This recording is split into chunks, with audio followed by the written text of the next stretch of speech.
What is good, YouTube? Win-Way basketball analysis coming to y'all with that live analysis. We're going to talk about the NBA draft. My guy, Cade Cunningham, went number 1. Number 2 was Jalen Green. Number 3 was obviously Evan Mobley. I'm surprised that Josh Giddey went this high because I like what he brought to the table. I thought OKC would try to move up. They didn't move up. But one thing I definitely say is they got them a special player in Giddey with huge upside and a guy that passes, unselfish, and has a lot of potential to be possibly an all-star. I also want to talk about the Russell Westbrook trade, trading Montrezl Harrell, trading Kyle Kuzma and Pope to get Westbrook, and they also traded 2 picks that aren't that great or amazing. They get an all-star caliber guy in Russell Westbrook. Can't really shoot. I think that's a big problem. That's something they're going to address. They have the whole off-season to do that in the draft, honestly, to figure some things out when it comes to this roster. And then they also going to figure out what they're going to do with shooters. They're going to do a sign-in trade with Dennis Schroeder, or are they just going to let him walk? We don't know what they're going to do. But Russell Westbrook is an upgrade over Dennis Schroeder. He's more aggressive. He can obviously grab rebounds, get out in transition. He's hungry for a championship. He hasn't got one or even got close to one since they went to the finals against LeBron James when they was in Miami. And they also had home court advantage in that series, but ended up losing it 4-1. This builds a super team that LeBron is accustomed to having, and he has it again with the Lakers. And I don't think that they're done. I think they got a couple more moves to make. I also wanted to talk about the Plumlee trade. He ended up getting traded. And also they traded Mason Plumlee for the number 37 pick. They traded Mason Plumlee and a 37 pick to the Hornets for number 57. You obviously get off the Plumlee contract by giving it to the Hornets, and you still get you a shot at trying to get something decent at 57. May not be nothing amazing, may not be nothing crazy, but you still get off that contract and you get to figure out what you're going to do in the offseason as the Pistons picked up the number 1 pick, which was Cade Cunningham. I also would like to say that the Nets trade Landry Shamet to the Suns for number 29 and Javon Carter. That's a good pickup because they needed a little bit more guard play, especially when Kyrie went down and Harden wasn't the same. They needed another ball handler. Carter is a solid defender, can make some shots if you leave him open or you don't pay attention to him, and very, very pesky. I just hope he stays healthy and he's a quality backup, and I think that he'll be welcomed in Brooklyn. Plus, we still got to wait what they do with that 29th pick. So you get a solid veteran, and on top of that, you get a shot at getting somebody that you like at 29. Also, I wanted to talk about Jonathan Caminga dropping. He was supposed to be a top 5 pick. The Warriors pick him up late in the draft, really, for him because he was supposed to be top 5. But he was rated as one of the best prospects. Obviously, they ended up picking him up. This is going to be a good pickup for them. And they do need a little bit more size on the perimeter. He had 7 rebounds, had 2.7 assists, 16 points per game. He's going to have more floor spacing because he has Steph, Clay, and those guys, and Poole and those guys to give him some spacing. He's going to be able to do some work, give him something that they're missing. They missed that post-up play that they got from Sean Livingston, and they can get that from Caminga. They're going to have to bring him along as he's still a little raw offensively, but he is a guy that cares a little bit defensively. And I think that can be something that they can use in different type of small ball lineups. And they love to do that. They market that very well, and they played it very well, helped them win a championship. But honestly and truthfully, Caminga could be great value for them, as people thought that he could fall this far, and he ended up doing it. If I'm the Warriors, I'm not going to really complain about that. I would love it. And honestly and truthfully, they should. Getting a guy of his caliber at this point of the draft with an upside to be a potential star on both ends of the court. We also liked it, the fact that, you got to give credit to the Orlando Magic for picking up Jalen Suggs so late in the draft. They got him at 5. People thought he'd be top 4. Everybody was sure that he will be going to Toronto, and they ended up going with Scotty Barnes, who can be a weapon for them, a guy that can defend, a guy that can pass, a guy that can be somewhat of a combo guard. I think that that's something that would be fun for them, honestly and truthfully. And Jalen Suggs has an ability to be a good team player, a guy that can bring defensive effort and hungriness, especially because he dropped a little further than he wanted to go. But Orlando got a lot of young talent. They have some two-way type of players. They have a bunch of guards right now, which they got an abundance of that now. And they added to that, obviously, getting Jalen Suggs too. But I also would say that's the best value that you can get in this draft at that point. So you definitely get the best player available, even if it's a long game. You can figure it out within 1 to 2 years of how you want to play these guys, who you want to keep and who you want to move. Whoever's the best is obviously going to be number one. You can always keep one to be a backup and live with it. But Scotty Barnes was the riser. I didn't see him going to Toronto. They seemed like they liked it. Caminga, they seemed like they liked it. Suggs. We really didn't know who they was going to go with. We really didn't know who they was going to pick up. But Scotty Barnes isn't that bad. A versatile, potential 3-and-D guy that can also probably get better. He has a little bit of a handle, has good instincts, has good IQ, and that's something that you definitely need if you want, to be successful in this league. And they already got OG. They already got a guy like Pascal, and they still will have Van Fleet. Maybe they go with a freaky, lanky, long lineup, and that could be scary, especially in the East, where you'll be able to switch and guard everything with that type of team. So I like it, and it was a surprise, but Scotty Barnes, he has done his thing so far.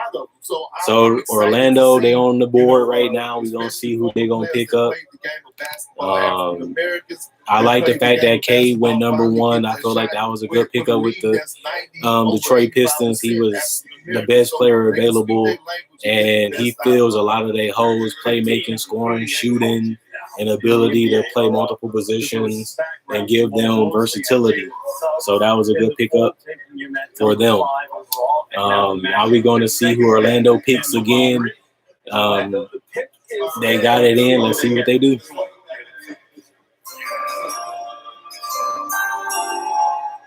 With the 8th pick in the 2021 NBA Draft, the Orlando Magic select Franz Wagner. So Wagner will go to the Orlando Magic, a versatile forward that can play some defense, can potentially be an all-around player in the future if developed right and with patience. Orlando got a lot of talent. At first, it was like they didn't have enough talent. They needed more talent. Now they have so much talent that it's going to be kind of crazy trying to figure out, if you're a coach, how to use all this talent.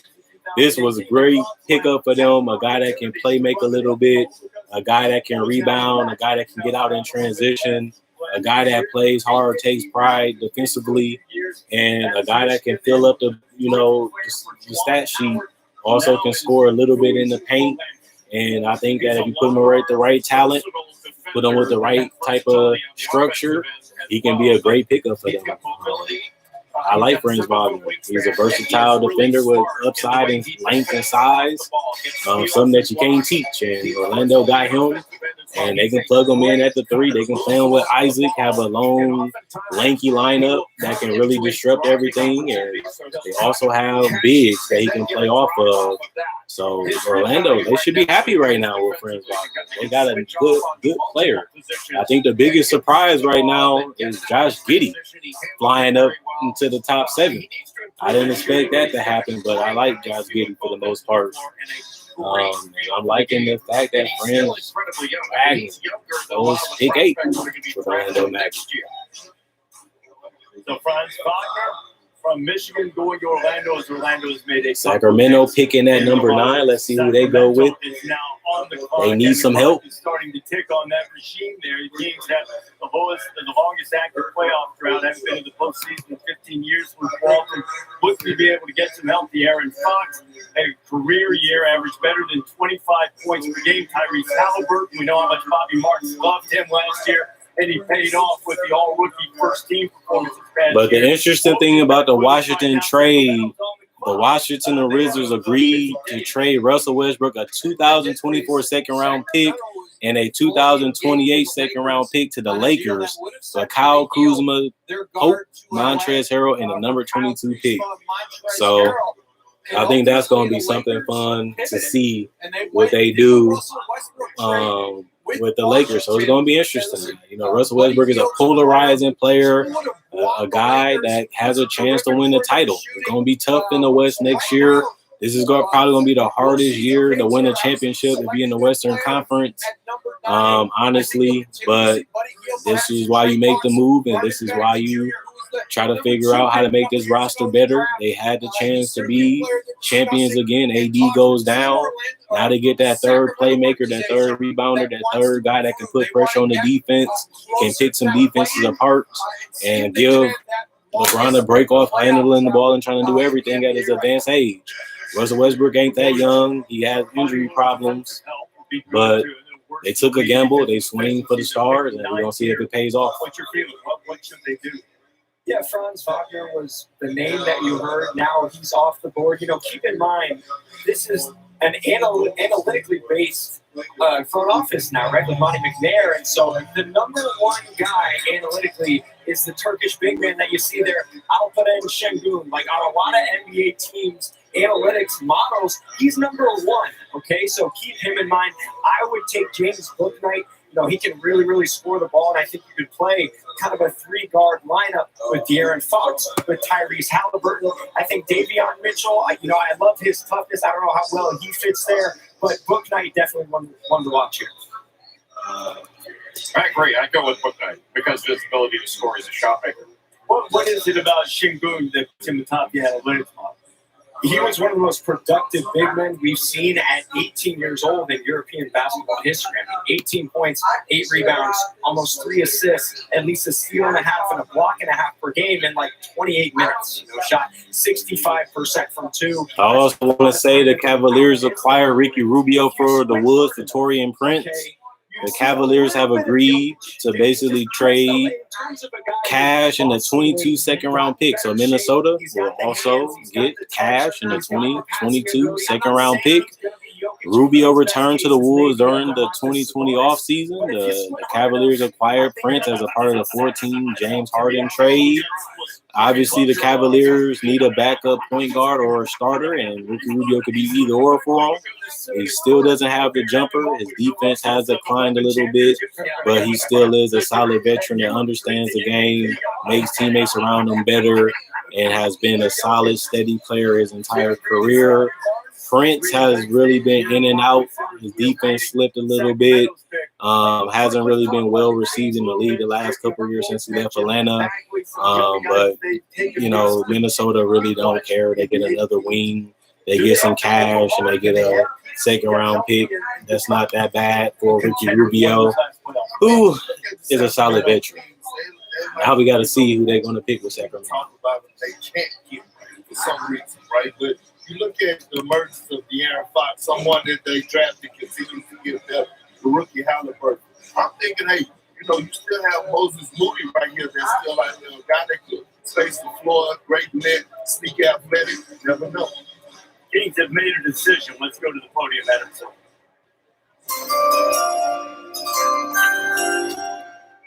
With the 9th pick in the 2021 NBA Draft, the Sacramento Kings select Davion Mitchell. Davion Mitchell will go to the Sacramento Kings. A lot of people had him sliding. He didn't go in that top 7. He went 9th. But they did need a little bit more defense. Everybody gets on the Sacramento Kings for not being a great defensive team, not having no dogs, not having guys that really take pride in it. They just all offense, get up and down the court and try to outscore you. But now they got a culture setter. He's going to demand people to be great. He's going to play hard, and he's going to knock down some shots. And they needed somebody like him. They did. And, getting a Defensive Player of the Year in college, that's a great pickup for them because they need more guys like that. And we just going to have to see how his offensive game develops in the future, as at the end of the day, we just don't know what he's going to be offensively in the league. But a guy that understands how to play the game, knows how to set up his teammates, can play off the ball, can create a little bit. He's just going to have to prove it at the NBA level. Other than that, he's as sure as a thing that you can get in the draft right now, and he gives the Kings something that they've been missing in general. Just how they constructed the roster. But, people may say they didn't need another guard, but they picked up Davion Mitchell, and he gives them something that they don't have. And Mike said, just a big-time person, a great teammate, and really wants it. I'm a huge fan of this guy, ranked him in the top 5 as a player. I think he's gotten better. He started his career at Auburn, shot 27% from 3. This last year, shot 45% from 3. And he has a little bit of Donovan Mitchell in terms of his footwork and how he gets his elbows. So being there to snatch back, here the ability to play off that hang, dribble, pull up. But he adds more defensively, just like you said, Jay. I mean, watch him heat up the number 1 pick, Cade Cunningham. Okay, Cade Cunningham, 6'8". So people are worried about Davion Mitchell's size and say he's too small. Like, I've seen him stand in the post. So I love Davion Mitchell on both sides of the ball. I think he could be a Kyle Lowry type of player. It seems funny to call a guy who's only 22 going on 23 old, but he's among the oldest top 10 picks in the last 22 years. The other guys, including another Baylor guy, Rubio, who went in the top 10 2010. Cousin wearing that Baylor 45 of the national champion Baylor Bears. Darren Fox got another solid piece down there. You got somebody to compete against in practice that should bring the best out of him.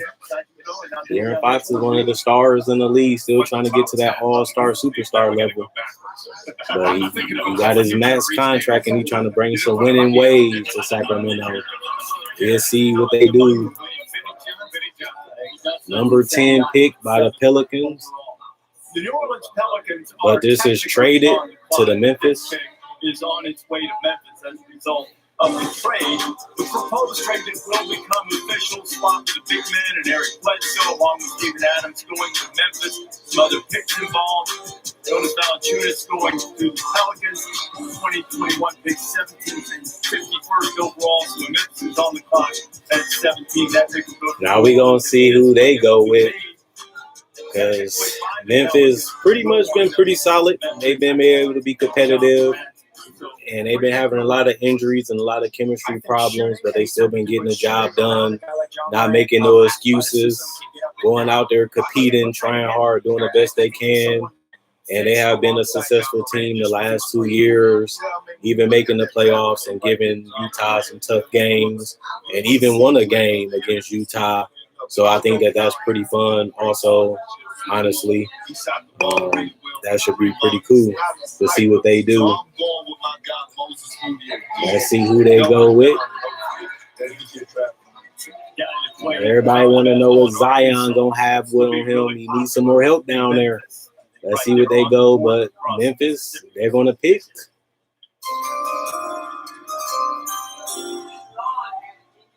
With the 10th pick in the 2021 NBA Draft, the New Orleans Pelicans select Zion Williams. They're going to go with a guy with huge upside.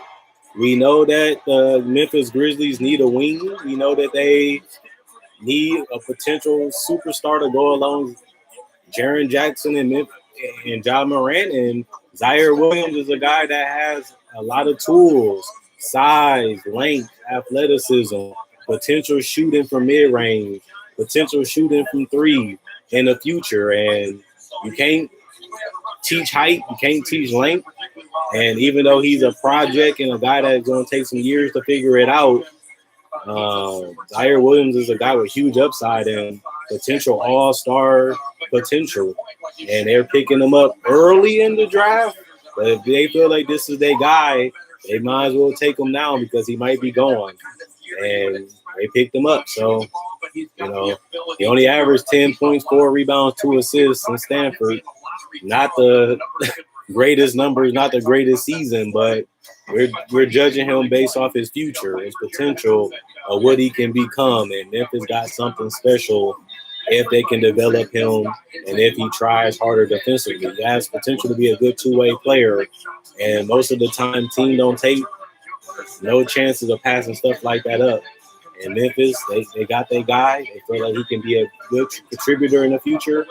And if they pan out a lot of his kinks and upgrade his IQ and polish his jump shot and take a couple years to get him ready to go as a starter, they could have their third guy to go with Dylan Brooks, Ja Morant, and Jaren Jackson. And, you know, that'd be probably a steal when looking at in the future if he puts the work in and continues to love and play the game the right way. Memphis has a lot of talent, and they have more. They got a lot of talent, and they have more. So Memphis, we'll see how that looks 2 to 3 years from now. Now in Charlotte, they're picking at 11. They had LaMelo Ball. They have, obviously, Gordon Hayward down there, Miles Bridges. They got to figure out what they're going to do with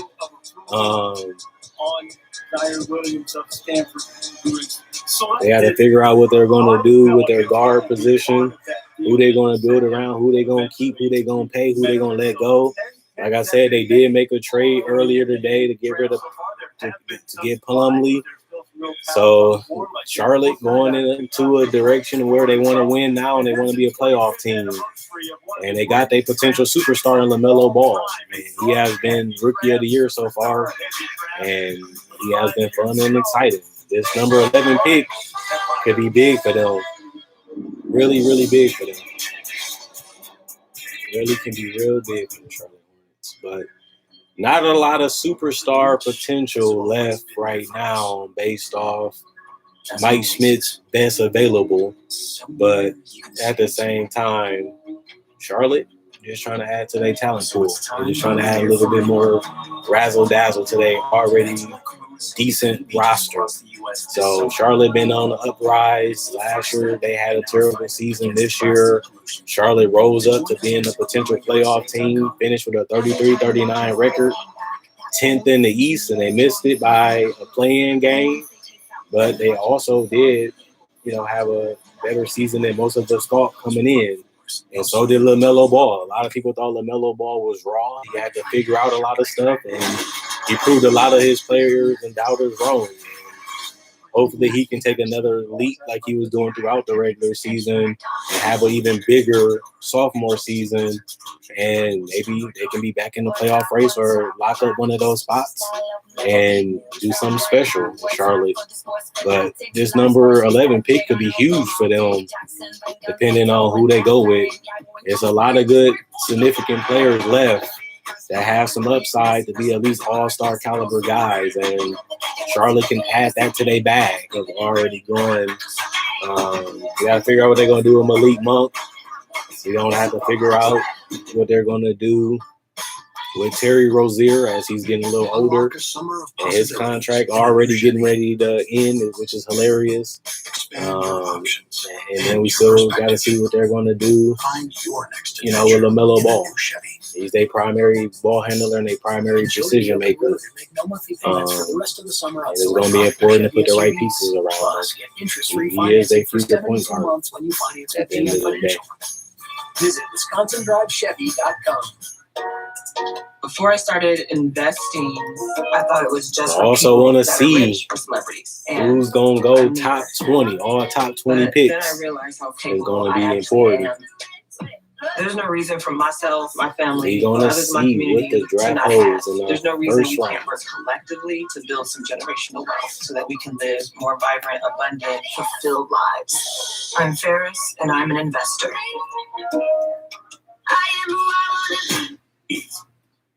The draft is back. A lot of scores left on the board.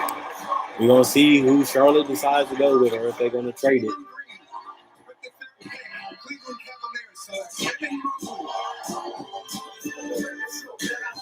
The top 3 went just as much as we expected. K 1, Green 2, Mobley 3, but ever since then it's been up and down. Zaire Williams moved up.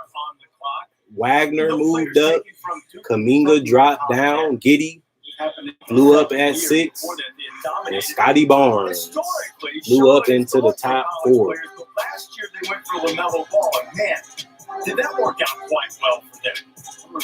Perhaps some doubters going into that, but he was the Rookie of the Year result. Anthony Edwards, Halliburton, outstanding. LaMelo Ball averaging nearly 16 points, 6 assists per game in his first season in the NBA, and now they will look for somebody to build around LaMelo Ball and Gordon Hayward, who they hope will be healthy. They were a winning team when he was on the floor last year. What does Charlotte need? Well, they could use some shooting. I mean, a lot of teams could use some shooting. But Corey Kispert's been mentioned from Gonzaga. James Bouknight is still available. I'm not sure we expected him to last this long, given how he shot the ball since the season ended, whether it's the combine or all the workouts. Interesting. I know. What's up with you? Maybe a little bit high. Ask me any question. I'm answering all questions. So whoever feel like asking me whatever, let me know. I'm live right now. I usually never go live anymore, but the draft is just such a huge event. So I had to be here for the draft. You need guys who can get out and transition, who are athletes. The pick is in. We're going to see who Charlotte get. To your point, I think Kispert is Bunch of guards on the board. Keon Johnson so far dropped. James Bouknight dropped further than what we thought. Still got Corey if you want somebody that can shoot. Moses Moody can give you some scoring and some inside buckets. Bunch of shooting guards left on the board. I'm going to switch it up and I'm going to go with James Bouknight. And hopefully they take both. Here come Adam Silver. With the 11th pick in the 2021 NBA draft, the Charlotte Hornets select James Bouknight. James Bouknight is going to be off the board.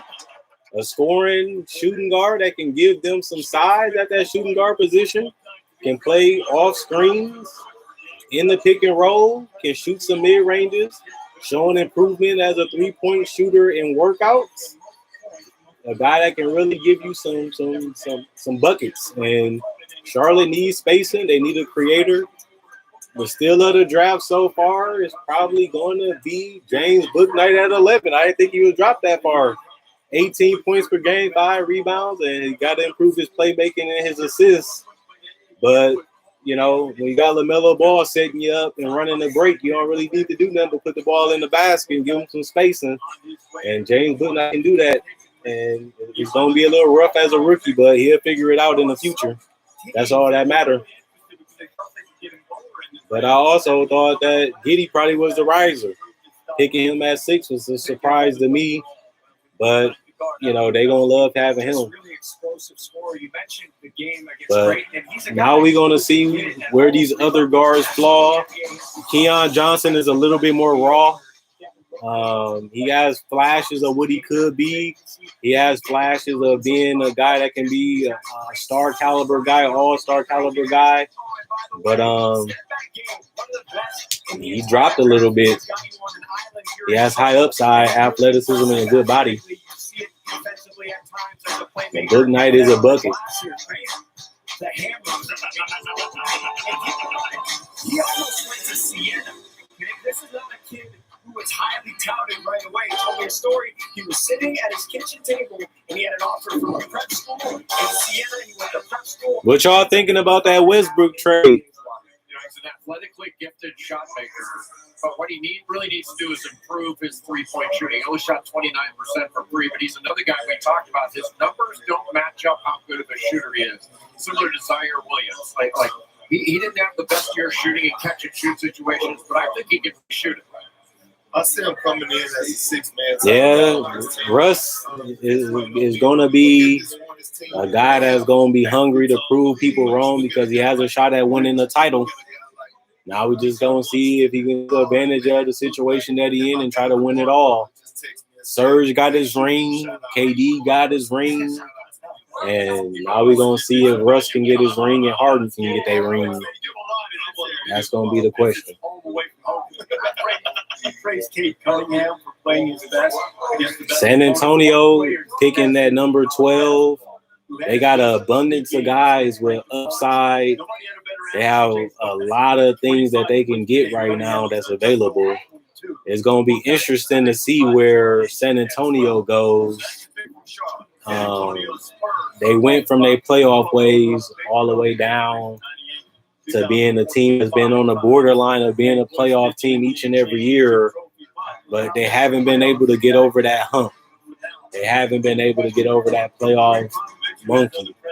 And maybe this is a season where guys show improvement, guys show growth, and maybe adding another piece to that bench or maybe adding another piece to that starting lineup can get them over the hump. And I heard that they were highly impressed about the big fella from UNC, my guy who I've been harping on so much, Sharp, right? Big fella, great hands. He's lost over 25 pounds. And, Yeah, DeMar should leave. He can chase the title now. He already been an all-star, already been all-NBA, already, helped the Spurs make it to the playoffs his first season. Now it's just about can he win a title before he retire. A lot of teams will be interested in DeMar because he understands the game. He's a better passer, solid defender, can get his own shot whenever he wants, and a team can really use it. It looks like DeMar DeRozan wants to go to the Lakers. I don't know if they're going to be able to afford him after picking up Russ and his $4 million contract. But DeMar DeRozan did say that he is willing to take a pay cut, especially if it means playing at home. So maybe he's a six-man off the Lakers bench, and that will make them very deep and very tough to beat in that Western Conference. Yeah, I mean, he said that he's willing to take the pay cut. So if he's willing to take the pay cut, I don't think LeBron, AD, and Russ going to complain about it. They still going to need more shooting and more spacing, so they got to figure that out in free agency because Russ, LeBron, and AD are not known as great consistent shooters right now. So that's going to be a problem, but they're going to be bullying people. They're going to be killing people in the paint. We've seen Giannis and those guys do it in the playoffs. Maybe we can see it from the Lakers. Too big, too strong down there. Maybe that's enough. But you still want a little sprinkle of shooting in there. Trading Pope and not really having a shooter to replace him. Maybe they can pick it up in the draft. Maybe they can pick it up by trading their draft picks that they just acquired in that trade. We never know. But the Lakers are dangerous. And look at all the talent that this Spurs team has. They have so much talent. They just need that all-star. They don't have it. And that's what they're missing. So their pick is in, and we're going to see who San Antonio chooses to pick up with the 12th pick. Let's see right now. And another thing you've seen with the Spurs, if you're not a great shooter, Chip England, they can turn you into one. We saw it with Kawhi Leonard. That's Keon Johnson's biggest weakness right now. If he landed in that situation, I think he maybe would reach his potential, which is sky. The Spurs still awaiting that pick right now. The 12th overall, just a few moments away from announcing what direction they're going for. The red side, what Bobby was talking about, the future of a franchise, which has been one that has been storied, one that has been a consistent producer and winner over the years, but struggled a little bit of late, falling under 500. The Spurs finished 33-39. So they finished 10th in the West. They almost back into that playoff range. Pop been holding them accountable. He's been teaching them right. He's been having a back. But they still need a little bit more. A little bit more to get over that hump and get back into the playoffs. They will pick. With the 12th pick in the 2021 NBA draft, the San Antonio Spurs select Joshua Primo. Oh, so they took a gamble. Joshua Primo was not expected to be in this. Primo rolled Tide right into the lottery, 12th overall. This is a surprise. I mean, Josh Primo. Yeah, they only need one more brother to get in. I think Giannis' youngest brother will get into the NBA. He's a little smaller than they are, but he still is younger, so he has chances to grow. We'll see how his body looks. We'll see how tall he gets and lanky he gets. And he probably could be able to make it. He might not be a first-round pick, maybe a second-round pick, but his brother shouldn't be able to make it. But they really picked up a young one in Joshua Primo, but they have a bunch of guards. Derek, they got DeJounte Murray, they got Lonnie Walker, and they used a 12th pick to pick another guard. So I guess DeMar DeRozan is definitely leaving San Antonio. They have a log jam at the guard position, and I don't really see a point in keeping them now. This is why I thought they should have traded them so they can get something. 25 years ago, Indiana got picked 13. They already got Malcolm Brogdon. Yeah, they already got Malcolm Brogdon. They already got Domantas Sabonis, T.J. Warren, Miles Turner. And the thing that's crazy is Indiana can add even more talent in this draft. You know, Indiana got Rick Carlisle, who's been an offensive genius the last couple of seasons. Even when he didn't have the necessary talent, he still figured out how to make it work. So Indiana can add another good piece to their team, which is very interesting. Kobe Bryant, what happened after? Look at all the talent that's still left in this draft. We still got a lot of guys that you can just bring in, and they can really help you now. You still got guys that can be projects, that can be future stars for organizations, given the right time, patience, and development. So it's still a lot of value right now with this 13th pick. And Indiana, they can add a real good player right here at 13 that can really help them get back into the playoff race, which they was in all season. But too many injuries hurt their chances of making it. And now they look at themselves in the lottery trying to get back on point. Big 13, I don't know if it's going to be legendary, but you never know. We've seen a lot of 13, 12, 15 picks become all-stars. So, you know, it's all about how much the player wants it, and how much the team push them, and how they put them in the right situation to succeed. And we already know that Indiana, they got a lot of talent down there and a great coach. So they can really help bring a guy along slow and stop him from feeling a lot of pressure as a young adult. Ready with Richard for some of his thoughts about.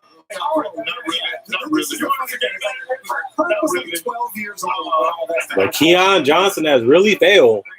He went from being the top 10 potential pick to now we don't even know if they're going to pick him at 13th.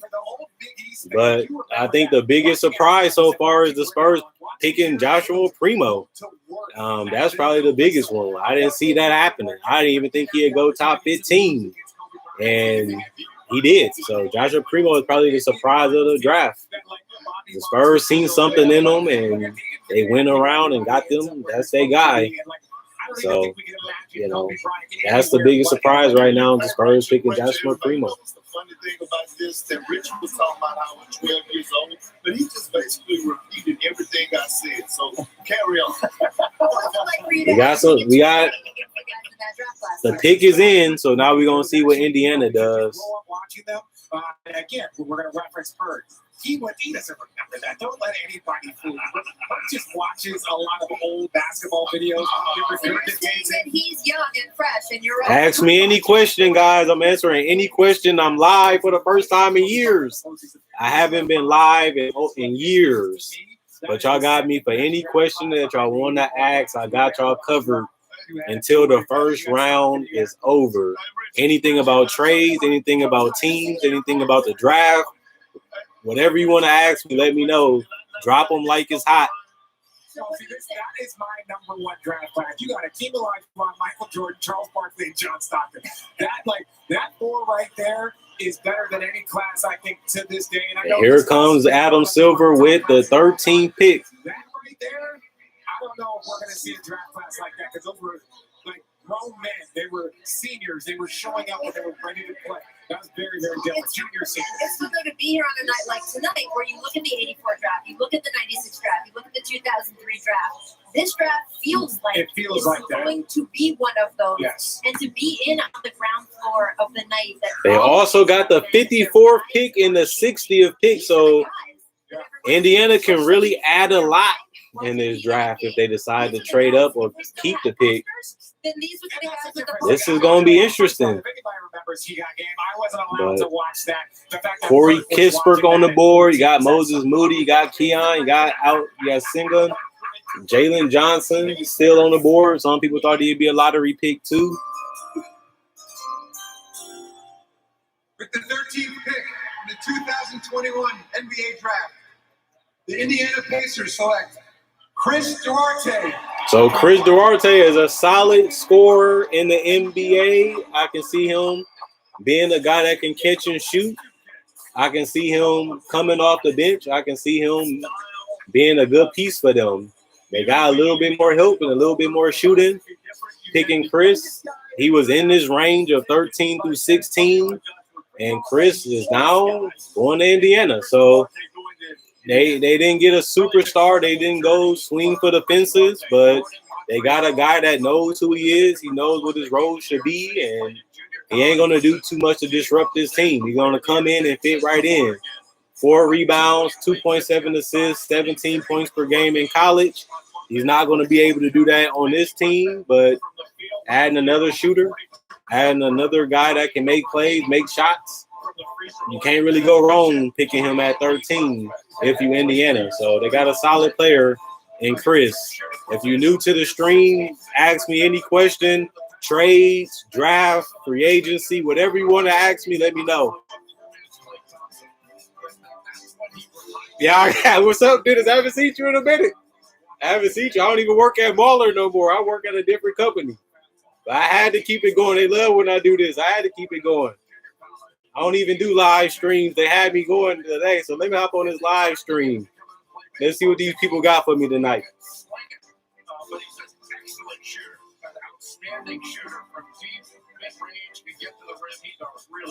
Golden State got pick 14. So they already went number 7 and already picked up a good player at 7. Now we're going to see what Golden State do at 14. Remember, Klay Thompson will be coming back. Steph Curry just had one of the best seasons of his career. Draymond Green was all NBA first team defensive team. So they still got some energy, still got some juice, still can be a tough team to beat. Still got a lot of talent on the board. If you're still looking for something, they got defenders on the board. They got centers on the board. They got guards on the board. Golden State can go any way they want to right now with this pick. They got 4 minutes to make it. They picked Jonathan Caminga at 7, a guy with a lot of upside, can be a solid defender, can be a guy that can get the ball to in the post, kind of like Sean Livingston. They lost that when they lost Sean Livingston. He decided to retire.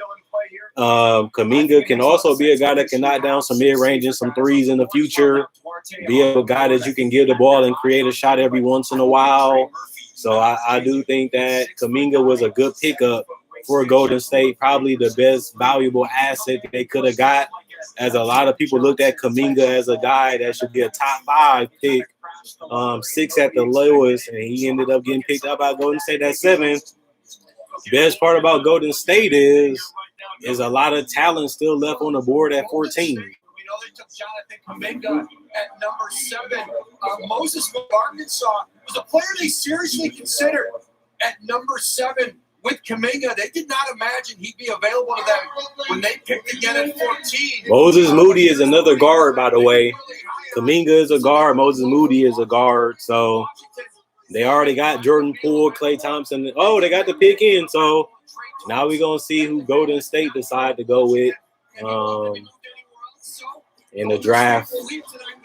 So this is beautiful if you're a Golden State fan. Get Klay back, get Draymond and Steph. Got James Wiseman. They decided not to trade him yet.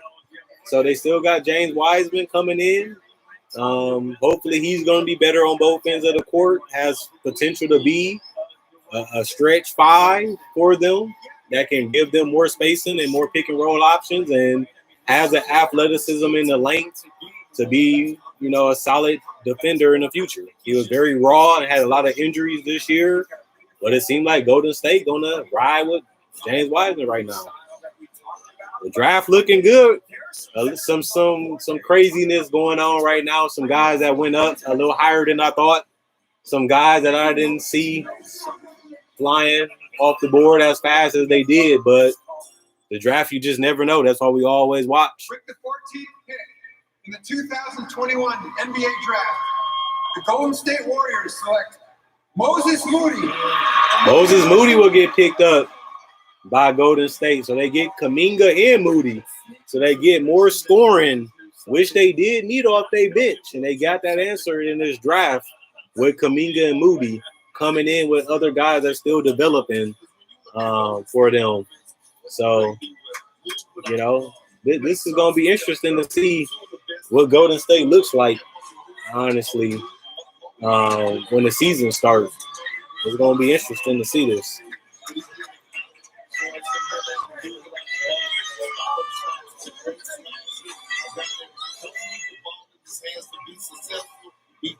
$16.8 points, 5.8 rebounds, 36% from 3 at the college level. So 6'6" guard. I mean, if you trade him for a guy that can play, you know what Westbrook going to bring. He's going to be competitive. He's going to get up and down the court. He's going to make the passes. The question with him is, will he step up? Russell Westbrook been so bad in the playoffs, missing so many shots and not being able to shoot the 3. Really been very tough to watch in the playoffs. So maybe LeBron and AD makes the job easier for Westbrook. Maybe that he don't have to do as much and force it as much as he does because he got LeBron that can handle the ball and make plays and make decisions. They still need to figure out a little bit more shooting because AD not the greatest three-point shooter, LeBron not the greatest three-point shooter, and we know Westbrook is not a great three-point shooter. So that's going to be interesting, but they got the whole free agency in the draft to figure those problems out. I thought the Lakers was probably the best team in the West last year, but injuries happened, and it really hurted them, and they ended up getting put out in the first round. But it happens. You never know what happens in the playoffs. That's why you just try to make it and give it your best, and that's why we never would have thought that the Bucks and the Suns would have been in the finals, but the Bucks and the Suns was in the finals. That's how it happens. You get in there and you just play the games and live with the results. If you're new to the stream, ask me any questions about the draft. Ask me any question about free agency. Ask me any questions about the NBA. I'm answering all questions. Drop them like it's hot. I never go live. This is rare that I'm going live. So whatever you feel, whatever you want to know, ask me right now and I will respond. Golden State got another good pickup. We're going to see what Washington does at 15. They traded Westbrook. So they filled Montrezl Harrell. They got Kyle Kuzma. Obviously, they got Caldwell Pope, too. Well, they definitely should be able to take the pressure off them. They got 2 other All-Stars. Westbrook, the last time he played with an All-Star was with Paul George. And Paul George did a pretty good job, but they got beat in the first round. I don't think that happens. LeBron don't really need to do as much as he do because he's going to have Westbrook. The question is just going to be, waiting to see what they do on the court because we really don't know how this team is going to be. We don't know how they're even going to look yet because free agency ain't even over. They got some other moves to make. We'll see what they do. So it's going to be interesting seeing the Lakers. Yeah, and Trez, he didn't really have the best season. They traded him after one season. The Clippers gave up on him. The Lakers gave up on him. That's not a real good look for Montrezl Harrell. But maybe he got a good fit with the Wizards. He got a chance to really play a lot of minutes and get a lot of opportunity. So maybe Montrezl Harrell can rebuild his image a little bit in Washington. He attended the University of Kentucky, and following his freshman year, he declared for the draft to pursue his lifelong dream of playing in the NBA. Terrence was expected to be drafted tonight, but he tragically passed away in April following a car crash. He was 19. His extraordinary talent, commitment, and dedication to the game deserve to be recognized on this stage.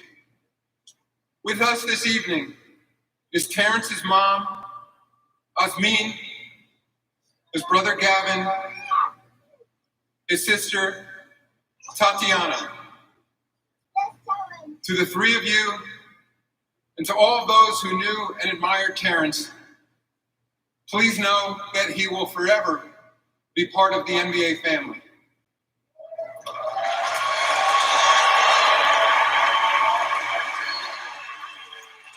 It is my honor to now announce that with the next pick in the 2021 NBA Draft, the NBA selects Terrence Clarke from the University of Kentucky. It's sad to see it. Yeah, he died a couple months ago, but it's sad to see this because you wish he would have been able to live his dream out, but that's how life is. By so many people in the Boston area. It's crazy. Tweeting today about so many dreams. He wasn't able to make it across that stage, but at least the NBA showed love to him. He didn't make it, didn't get drafted, but we always remember him at the end of the day. And even if we didn't, Duke got him covered. His high school got him covered. His family got him covered at the end of the day. The chant goes up for Terrence Clarke, a former Kentucky star, as we join the weekend. So far, the draft been crazy. Been crazier than I thought it would be. Terrence Clarke should be here with us, but I had a chance to sit with his mother, Asmin, earlier today, and she told me about what a bright light her son was and what tonight meant to him. He was so ready for it, so excited. That's all he talked about, just going to the draft. Like, Mommy, am I ready for this? This is big. And I'm like, yes, Terrence, you wouldn't have been in this position if you didn't, if people didn't think you were this good. A foundation has been set up in Terrence Clarke's name. The NBA is an amazing game to shoot right now.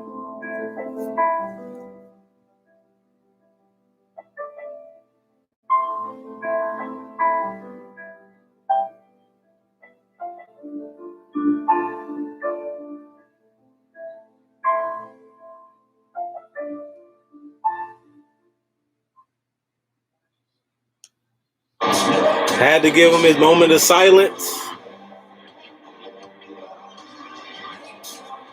Well, they did the same thing to Isaiah Stewart. He got that Dorfin syndrome. They still let him get drafted. They still let him walk the stage. It's classy. You definitely want to have class, especially when things like that happen. Nothing that you can really do. It's just part of how the world works and how it is. So it's special that they still let his mom witness it. Still special that they made his name be known, that he was one of the prospects that was supposed to get drafted. But other than that, the pick is in for the Washington Wizards. We're going to see what they add with Bradley Beal. He needs some help down there in Washington. They got deeper, getting rid of Russell Westbrook. They still do need a point guard to me after losing Russ, Ish Smith is not there. They might bring him back to be a backup. They love him down there. But Washington need a little bit help with some wings. Maybe Rui can step up a little bit. He showed some flashes in the playoffs that he can be a consistent scorer probably, and he can be able to get his own shot.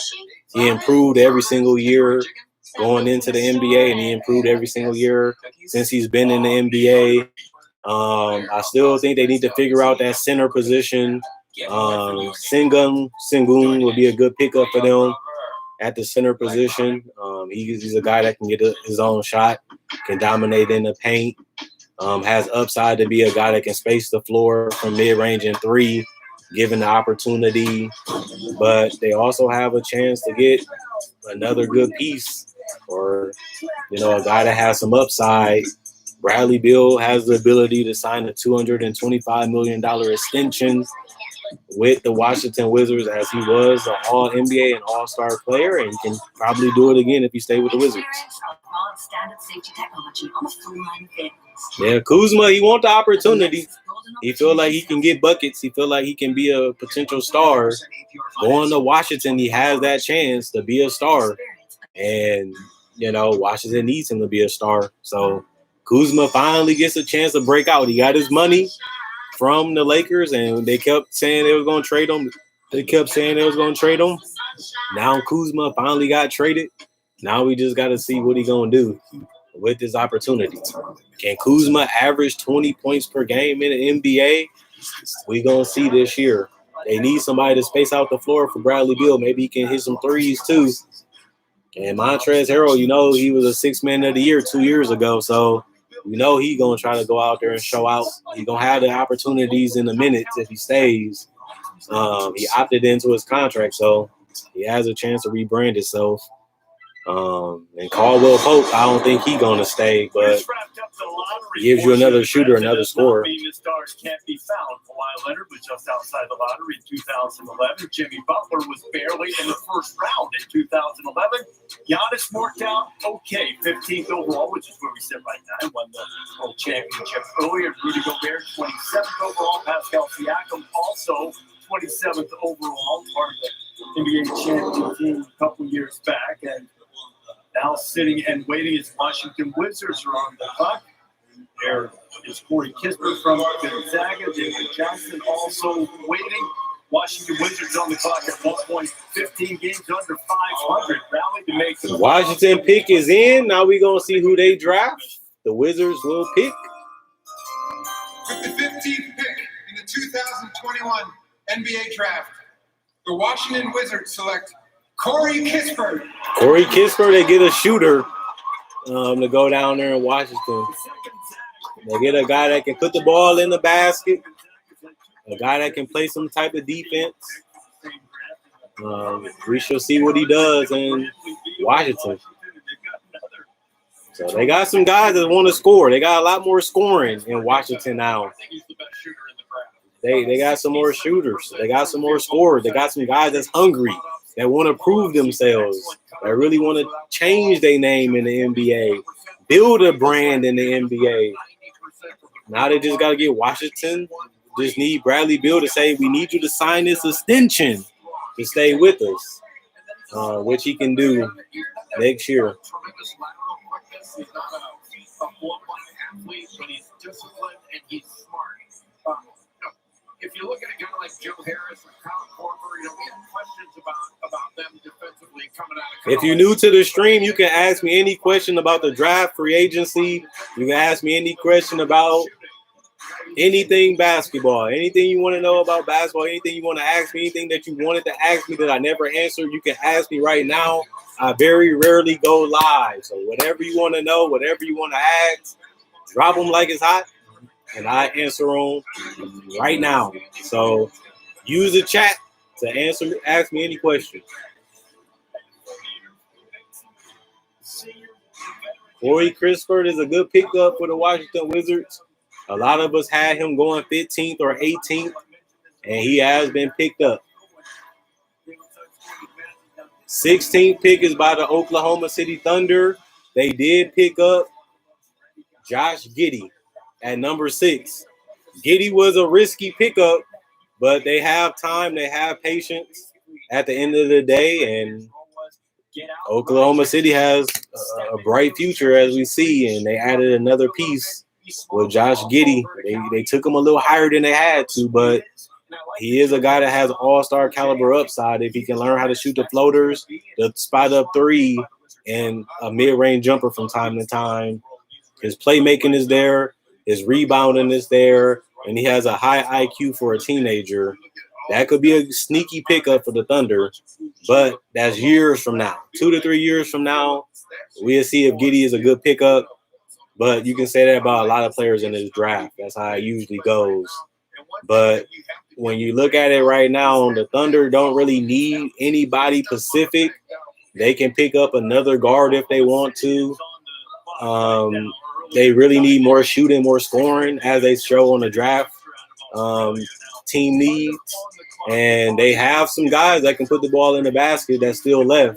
And they have some guys that have a lot of upside still left also at 16. So the Thunder in a tough situation where you wish you had a higher pick in this draft, but you also have some decent picks in the draft. Oklahoma City has agreed to trade the 16th pick to the Houston Rockets. They'll get back 2 future first-round picks. They'll continue to add to that arsenal. And now we see that the Thunder will not be picking at 16. They will be picking for the Rockets at 16, and the Thunder will get more picks. So just when you thought the Thunder had a lot of picks, now they got more picks. That's the crazy thing. I guess they didn't see anybody that they wanted at 16, so they decided to draft in the future again.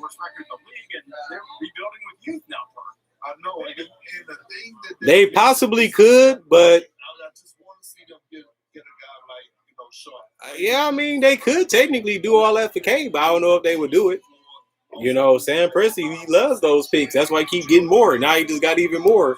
So I don't know if they felt K was their guy, because if K was their guy, they could have made him the best offer in anybody in the draft. And it's either Detroit was high on Cade or the Thunder didn't really want to give it what was necessary to get him. But remember, Cade is an all-star caliber guy. And when you trade in that many picks, you have multiple chances to get multiple all-stars. So you really don't want to trade all your first and second round picks for one all-star when you have multiple drafts to get multiple all-stars. They drafted James Harden, Serge Ibaka, Kevin Durant, Russell Westbrook in every single draft in a row. So they got a whole team that got them to the finals because they had multiple picks. So you don't want to trade all your picks for one player because you have multiple guys you can get to build a full team around. Yeah, so no, don't do that. I love me some Cade Cunningham. He was the number 1 pick. He was the best player you can get in this draft. But you can get multiple guys. And they still got Shea. They just picked up Giddey. They still got Pokashevsky that's still developing. They still do got Teo Maladon, who's still young and has some upside too. So I'm surprised that they've traded this pick, but you know, this is what the Thunder been doing the last 4 years, and they have been stopped. The pick is in for the Rockets. Let's see who they pick.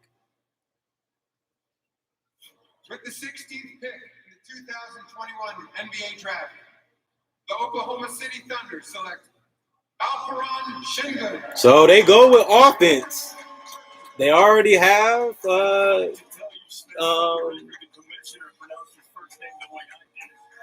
they have John Wall down there. They have Kevin Porter Jr. down there. They have Christian Wood down there. And now they have a guy that can get you a bucket in the paint. So now they got a backup center. So they can either play Christian Wood at power forward or center, or they can play him and go big, or they can bring him off the bench and develop him in the future. Remember, Christian Wood signed a 3-year deal, so he may not be there that long.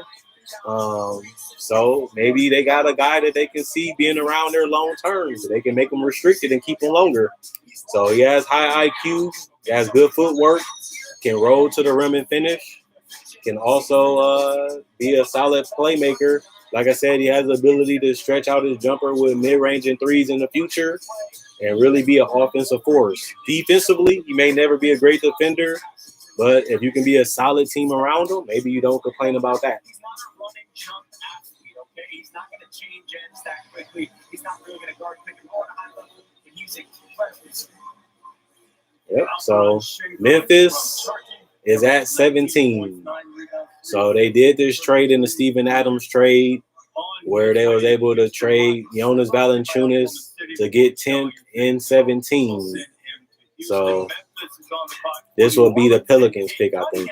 Will join us when you come back for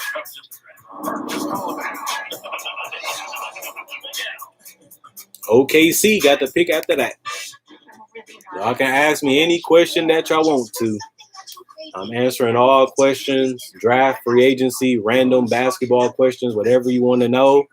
Write them in the comment, and I will answer them. I never go live. I'm rare going live, but I got y'all tonight. Don't trust first impressions to just any network. Go with T-Mobile, the crown jewel of 5G. Anybody want to split a turkey leg?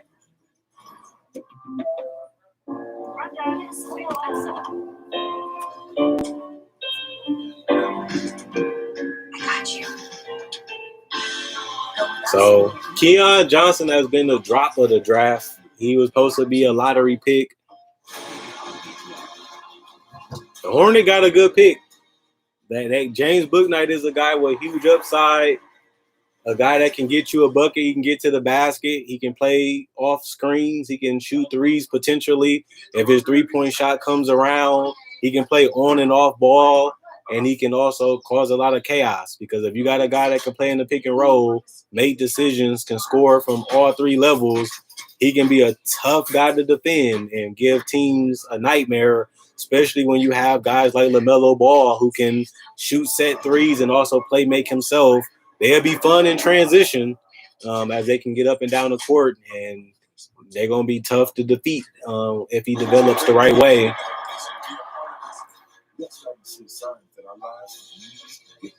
Well, what the Thunder should do with all their picks is it really just depends on the draft.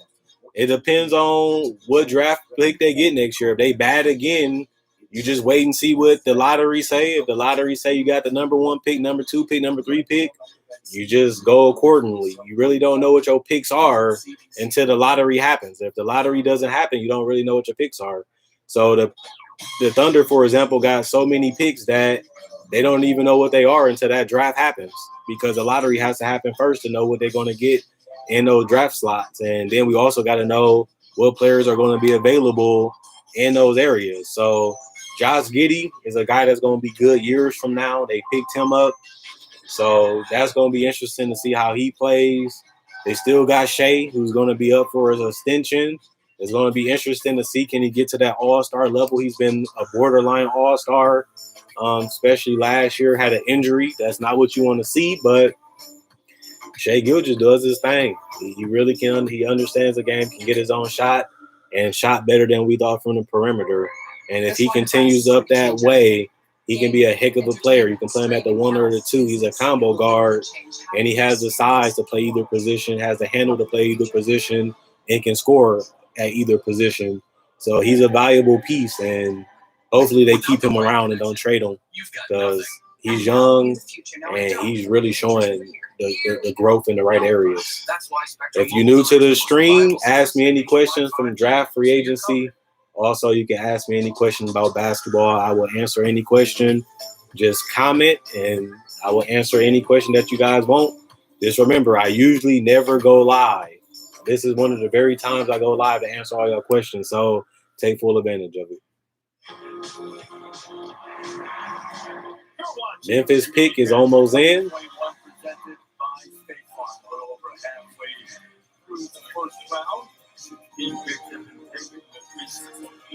And like I said, this is part of the Steven Adams, Eric Bledsoe, Jonas Valanciunas trade. The Pelicans will be picking 17th. So keep that in mind that the 17th pick will be going to the Pelicans, not the Memphis Grizzlies. And obviously they have a great team up and coming in Memphis. Really been building their depth really been building their team the right way and taking sure. I think Bill, I think he's honest. I think he really does want to stay in Washington. And if he wants to stay in Washington, they can offer him the most money, $225 million. That's the most that anybody made, even Giannis. Giannis stayed and he was able to win them a championship. Maybe they can build a good team around Bradley Beal, and they made it to the playoffs last year, and maybe they can do a little bit more if they make another move. They got some more space now that they got rid of Russell Westbrook. So now we just got to see them put a team together around Beal. He's young. He's coming off the 2 best seasons of his career, and maybe he can continue that trend. Bradley Beal is one of the best players in the league, and if you let him go, you're going into a full rebuild. So I don't know if the Wizards really want to do that. But then again, Bradley Beal hasn't requested a trade yet, so I don't even know if he wants to leave either, to answer the question. The Memphis Grizzlies select Trey Murphy III. Trey Murphy III will get picked up by the New Orleans Pelicans.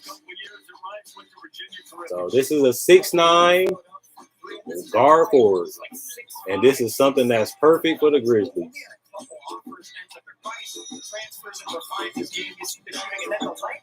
Perfect for this is perfect for the Pelicans, sorry. This is perfect for them. They need a guy like him, and they got him. And they got him at 17. So if you're a Pelicans fan, you should be happy. This is what they needed. They were supposed to get Corey. I'd rather have him than Corey. So you get him at 17. That's exactly what you need. One of them will be traded away to Houston. One pick that will definitely not be traded. Number 1 pick overall of the Detroit Pistons, Cade Cunningham, is joining us now. Cade, I'm sure you knew that this was going to happen. That moment when they announced your name as the number 1 overall pick in the draft, how would you describe that moment? It was crazy. So many, different feelings running through my body at once. But yeah, DeAndre Hunter, he's a solid player, but he's not as tall as Troy. Troy's 6'9". DeAndre Hunter around 6'6", 6'7", and his shooting hasn't been where you will want it to be so far in his career. He is a tough defender, but his defense isn't what we thought it would be either at the NBA level. So DeAndre Hunter has good potential. He is a guy that's a 3-and-D guy too, but I think Troy got a little bit more upside and a little bit more length, and is already 206 pounds coming in as a rookie. So we'll see how they, pan out. Jackson Hayes hasn't been exactly what they wanted either. He's been, 2 years in the league and still a rotation player at best, still not a starting caliber center. But then again, they got Jonas for a couple years, so maybe they keep him around and see if they can bring Jackson Hayes in maybe 1 or 2 years from now and be their starter. If not, they probably lost that Jackson Hayes trade. I think it's because in Jay's contract, no one can be told. When he sits on his wallet, things will get better. Go ahead. Okay, look, I know, listen, I'm proud of you, man. I'm a big fan of yours. I want to know what made you go vegan, right? As a youngster, as your nutrition, taking care of your body, I think that was a very mature thing of you, and I just want to know what influenced you to go that route. I think bigger than anything, I just wanted to try something new for my body and see how my body reacted to it. And so once I tried it, I did it for 2 weeks, and we had to go to Team USA. We had to go out to Greece, where we're eating, McDonald's and stuff. McDonald's is a lot better out of Greece, but we weren't accustomed to the food that we had out there. So I started back eating burgers and things, and on that trip, I told myself when I get back to the States, I'm back vegan and I'm sticking to it. So the Thunder will pick up the 18th pick, and we're gonna see who they go with. They have so many picks that it's just mind blowing that they was able to get all these picks. If you're new to the stream, ask me any question about free agency, draft, any NBA questions that's on your mind. I very rarely go live. So whatever you want to ask, let me know. I mean, there's a bunch of guys in the league today. LeBron has been, that guy for a long time. He's been in almost every finals that I've watched. And then, there's so many more throughout the Magic are fantastic right now. They have a problem where they have so much talent that they got to figure out who they want to keep, who they need to keep, and who gonna be the pillars of their franchise. Because with Markel Fultz having an injury, Jonathan Isaac having an injury, and them actually picking up good players in this draft, they got to figure out who's going to get the minutes, who's going to be their legitimate stars and pillars of the franchise, and who actually going to take a pay cut to stay, and who they need to trade, in the future. They're not going to be able to pay all these players. It looks good to have all these names, but then you realize the business side of it, the opportunity side of it, and also the fact that you only can keep so much of them. They have a good problem because they can try them out because they got so many players, see what works and what doesn't work. Been so impressed. I'm sure your daughter was terribly impressed with that moment. Yeah, she just happy to be here. She liked the snacks that was at the table. She don't get it right. So Monty Bates, people ain't really liking that he ain't efficient. He has the size, he has the body, but they not liking that jump shot not going in right now. That's something that's fixable. We've seen a lot of players improve their jump shooting. We've seen a lot of players improve their efficiency as their careers went on. But Imani Bates has fallen a little bit to people. When you look at the other guys, it's just about, do you want to value what they can bring to the table now or what they want to do with upside? Because those three guys all have potential to be franchise guys, but they all have flaws. So maybe we can see who gets exposed in college or wherever they decide to go, and maybe we can see who really is better against better competition. So they all young, they all got their own flaws, but at the same time, a lot of teams go with potential. A lot of teams go with, like we've seen with Cade, with what they proved so far, and we really don't know until they play at the next level, and that will really start to let us know who really differentiate from each other. So the best thing to do is wait one more year. Wait one more year, and we'll figure out who will be the number one pick, because we'll see what they'll be able to do at the next highest level. And that's when you evaluate what they can really bring to the table, what they can and can't do, what can be fixed and what can't be fixed. And that will let you know who should be the number one pick. That's the answer to your question. Just growing up, and as I improved my game and added on, I've only, gained that confidence in those moments. And so Oklahoma State being in the Big 12, so many of our games. The pick is in, so now we're about to see who the Thunders will pick. The Thunder will have an opportunity to add another player. Let's see if they actually keep the player, which the Thunder hasn't been able to do so far in the last 2 years. It seems like they got the 18th, the 34th, the 36th, and the 55th. So that's 4 players that they can add to this already semi-talented roster.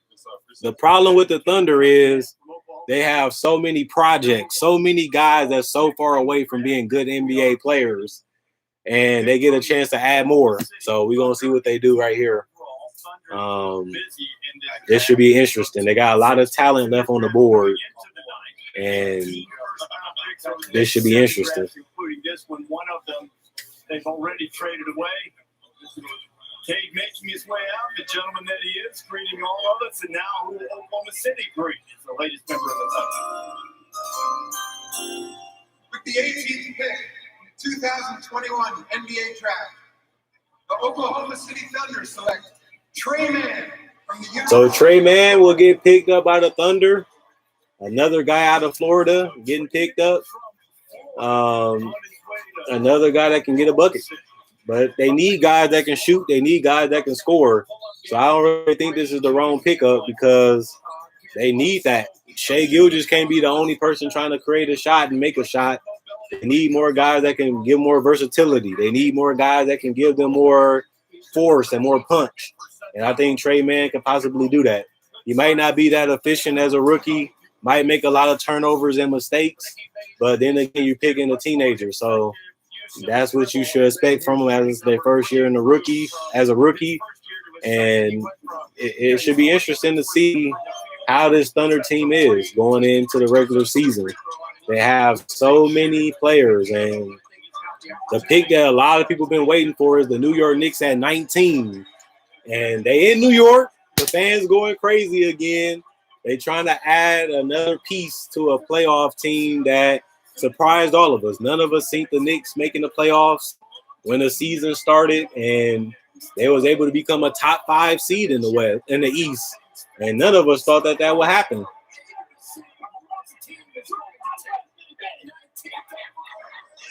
Well, you know, that's only if the Thunder get the pick. Like I said, we still got to wait for the lottery. So, Monty Bates is a player that you do want. He has a lot of potential, has a lot of things that you like in the prospect. But just like we thought the Thunder might be bad this year, and they ended up getting a 7th pick. So, I mean, they ended up getting a 6th pick. So, they didn't get the pick as high as they wanted. The Knicks still coming up at 21.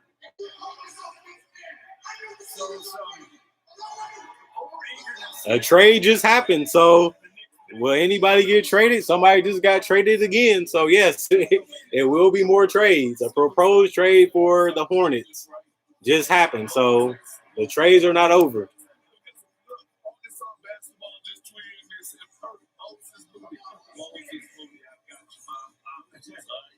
We still got some scorers left on the board.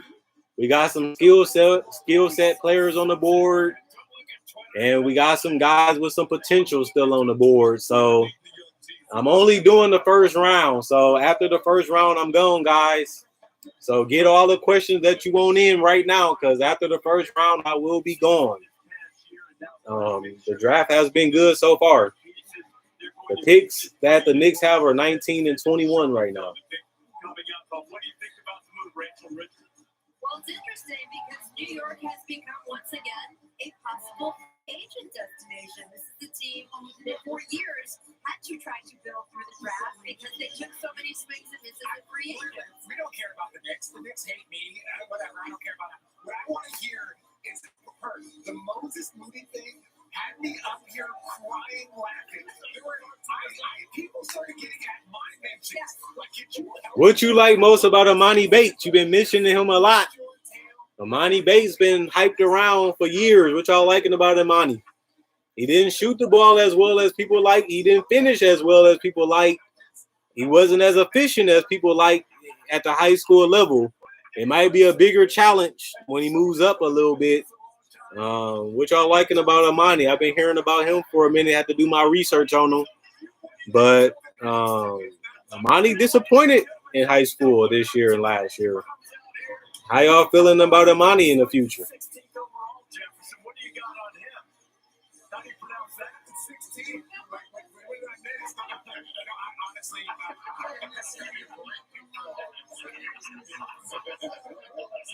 I think it is notable, just before we leave here, that the Knicks feel like they could trade this pick, that they feel secure enough with what they've got going this summer. And of course, they've got another pick coming. And I was completely impressed with what the Knicks have done in this past year. You know, the management, the coaching, Julius Randle. I will give the Knicks all their flowers. Now, the one thing they got to do is back it up because they are actually building something, and I can see them as a high-level free agent destination. And Charlotte, of course, has been making so many moves this past season. What they've built around LaMelo Ball, the energy that they have. Now, with these 2 picks in the first round, you got to think that they're going for it this season. Again, LaMelo Ball is one of those players that you can kind of point to very early on in his career that players will want to play with him. And that is key, especially when you're talking about small. The Charlotte Hornets trying to make a move. The pick is in, so now we're going to see what happens. Then you have something special. Yeah, not bad for Michael Jordan's franchise. There you go. Getting back to New York, you can take a look here and you can see the foundation they have with RJ Barrett. $50 million in cap space. That's huge. Look, they could draw some free agents in here. The season that they had, the way that If I had to pick the steal of the draft right now, steal of the draft. That's an interesting question right now. I probably have to go.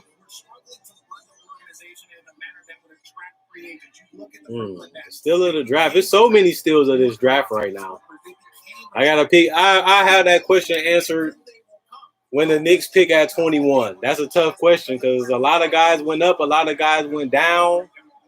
Some teams took gambles when I thought that they didn't or shouldn't have took the gamble.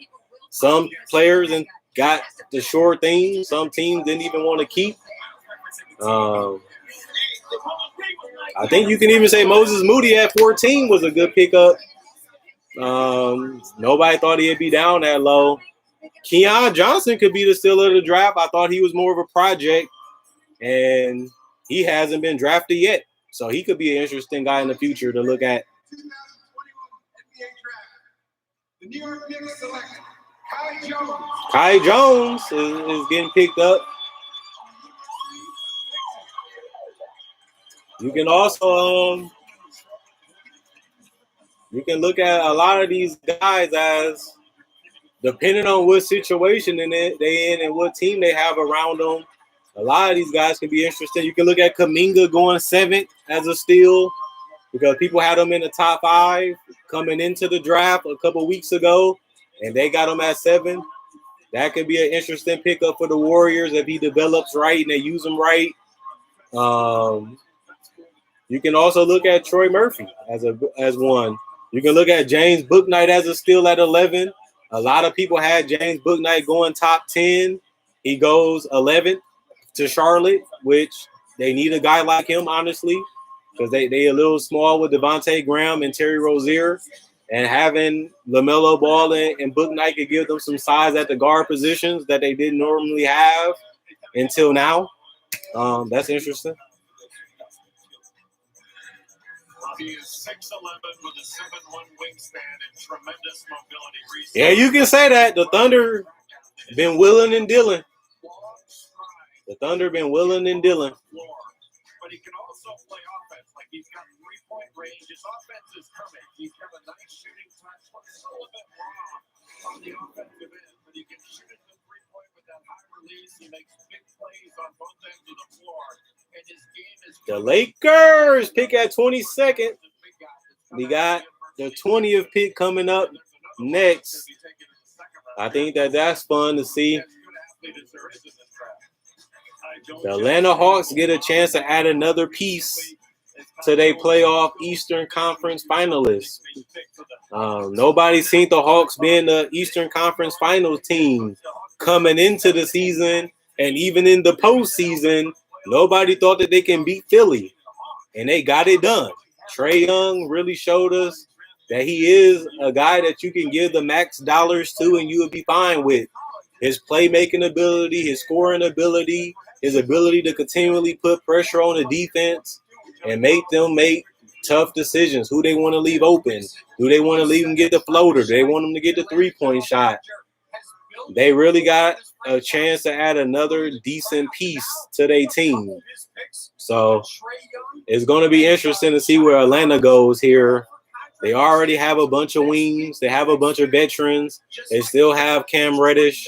They still have DeAndre Hunter. They still got John Collins potentially as their big. Remember, they got Clint Capella locked down under contract too. So the Hawks got a lot of their foundation already built. They got their identity already built. They brought back Nate McMillan, who has been a fantastic coach for them, honestly. So the Hawks don't really need to add nothing crazy. They don't really need to add nothing that changes a lot. They just need to add another guy that can come in and have a little potential, have a little upside, or just give them more shooting so they don't have to pay a lot of people to come back. They can just have some guys that's ready to come in 2 years from now and let them be on rookie scale contracts and live with them. So they got playmaking at the point guard position is going to be interesting. Having a backup shooting guard will be interesting. But when you look at what's left, you got Keon Johnson, you got Cameron Thompson. Those guys are shooters and scorers. You look at Sharif Cooper. He's a guy that can be a backup point guard, not a great defender, don't have the greatest size, don't have the greatest shooting, but that's why you're picking them later in the draft. You can go with defense with Usman. He's a solid defender, a master in the pick and roll defense, really gives a lot of effort and energy, can be a small ball big, can also play some three, depending on what lineup you have out there, because you have the Hawks, they got a lot of shooting already. They won't really need him to do a lot of shooting, and they have a lot of options that they can really go right here with the 20th pick so far. So it's going to be interesting. Jalen Johnson has been a guy that people can see go in the lottery. He has dropped all the way down to the top 20. Keon Johnson was supposed to be a top 10 pick. He hasn't even been selected in the top 20. So it got to be heartbreaking for these kids, seeing that their dream is almost there, but they still haven't been picked yet. So, this got to be troublesome. This got to be very sad for guys like Jalen Johnson and guys like Keon Johnson that a lot of teams really thought could be special and they haven't picked him yet. Who y'all favorite player in the top 5? Who y'all got top 5 to top 10? We know Mobley might be good. We know Jalen Green might be good. We also know that Cade is a sure thing so far for what we've seen in college. Who y'all like from 5 to 10? Who y'all liking in that 5 to 10 range as potential all-stars? What was it? Was he having issues? Was it because he didn't want to finish it? There's a pandemic. I want to be satisfied with that. I didn't hear publicly a great answer, but privately, maybe teams did. I'd like to hear what it is. Well, the teams have had the opportunity to talk to him a lot, and we assume in some way leading up to this draft process. You like Evan Mobley? Yeah, Evan Mobley, he's special. Two-way guy that can finish around the rim, can hit some mid-rangers, can handle the ball, run the ball, can run, get to the paint, catch lobs, and has potential to even be a guy that can hit threes in the future. You can't really pass that up in the modern-day NBA. If you got a big that can set screens, hit mid-range, hit threes, and finish around the rim, you struck gold. And Cleveland possibly got that guy. Pick is in for Atlanta. With the 20th pick in the 2021 NBA draft, the Atlanta Hawks select Jalen Johnson. Jalen Johnson will go 20th, so he dropped pretty far, but he did get picked up by the Hawks. He did get drafted. So Jalen Johnson is now off the board.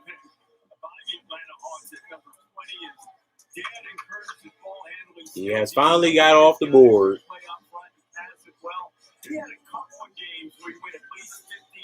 He can kill the boards. He can handle the ball. He can run transition. He got size to play multiple positions. You can play him as a ball handler. You can play him as a small ball big. You can play him at the four if you want to. And the guy is really a talented player and has legitimate size and athleticism. So the Hawks got them a guy that can give them some more versatility with how they play and give them some different looks and some different lineups that they didn't have before that they have now. So Jalen Johnson is a good pickup for a team like the Hawks who already have a playmaker, who already have shooting, and who didn't really have this chance to do this. And with Jalen Johnson, they have that versatility that they didn't have before, and now they have it now. So that's a good pickup for the Hawks. The Knicks are up at 21. They traded their pick at 19, and now we're going to see what they do at 21. But I think he's going to be a really good player. He's still very young. So the Hawks take Jalen Johnson. They looking for a point guard, small forward, center, depth at every position. So it's been pretty cool right now. The draft has been crazy. Scotty Barnes going 4. Jalen Suggs dropping to 5. Giddey rising to 6. Keon Johnson still not off the board at all. So a lot of teams wasn't sold on him. There's no way. I think when you look at the length and the size that the Raptors have, having OG, having Scotty Barnes, having Pascal Siakam, having Van Fleet, who I think should be a point guard. I don't like that small ball lineup that they've been running with Lowry and Fred Van Fleet. I feel like you should make Van Fleet your starting point guard and just go with OG and Scotty Barnes as your guard and forward. Go with Pascal as your 4, and probably just go with Boucher as your 5 possibly. He's short, but he can cover a lot of ground and give you some spacing at that center position that he showed that at the end and in the middle of the season. Maybe you go with somebody in free agency to fill that 5 position, which isn't crazy because it's a veteran that understands their role. But The Raptors got good problems right now. You definitely don't want to bring back Lowry because he going 3 years, $90 million. And I don't know if you're going to pay Lowry $90 million because they wasn't in the playoffs this year. So I don't know if you're going to pay him $90 million as he's getting older. Maybe he goes to Philly. They've been rumored to wanting Kyle Lowry for years. And he is going home, and he gives them spacing. He gives them defense. And he gives a guy that can play off the ball and handle the ball in the pick and roll with Joel Embiid. So I think Kyle Lowry still is a good pickup for the Sixers. Now that the Lakers got Russell Westbrook, they're not looking to add Kyle Lowry no more. So, you know, maybe it's the Mavericks. The Mavericks looking to add a guy that's a veteran that can give them space in his playmaking. But I don't really think they have the assets to make that trade happen or the money, honestly. So it's going to be interesting to see what happens with Kyle Lowry. I don't think he stays, though, unless he takes a pay cut, because I just don't see Usai paying this man $30 million to be a mediocre basketball team, which they have been this year, which they didn't even make the playoffs. And they wasn't even in the play-in game either. So that's another concern if you the Toronto Raptors, if you bring back Lowry. If you're new to the stream, ask me any questions about the draft, free agency, trade deadline, whatever you want to ask about basketball, let me know in the comment section below. You feel like the Rockets, they doing their thing. You can't hate on the Rockets. The Rockets are special right now. You're getting Jalen Green. That was a good pickup, which we knew they was going to get an all-star caliber guy because they was in the top 3 pick in this draft. And we feel like the top 3 players might all be all-stars in the future. So if you're a Rockets fan, you got Kevin Porter, you got Christian Wood. You just added another piece not that long ago in the draft. So the Rockets, they had a good draft so far.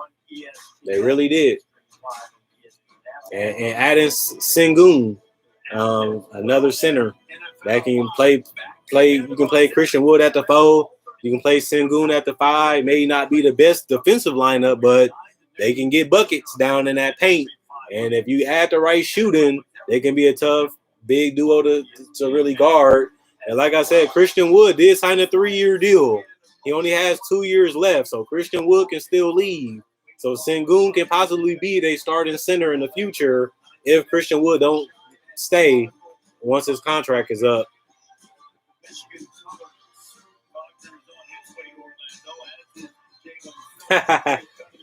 Yeah, so the Rockets fans are happy right now. If you're new to the stream, more and more people coming in.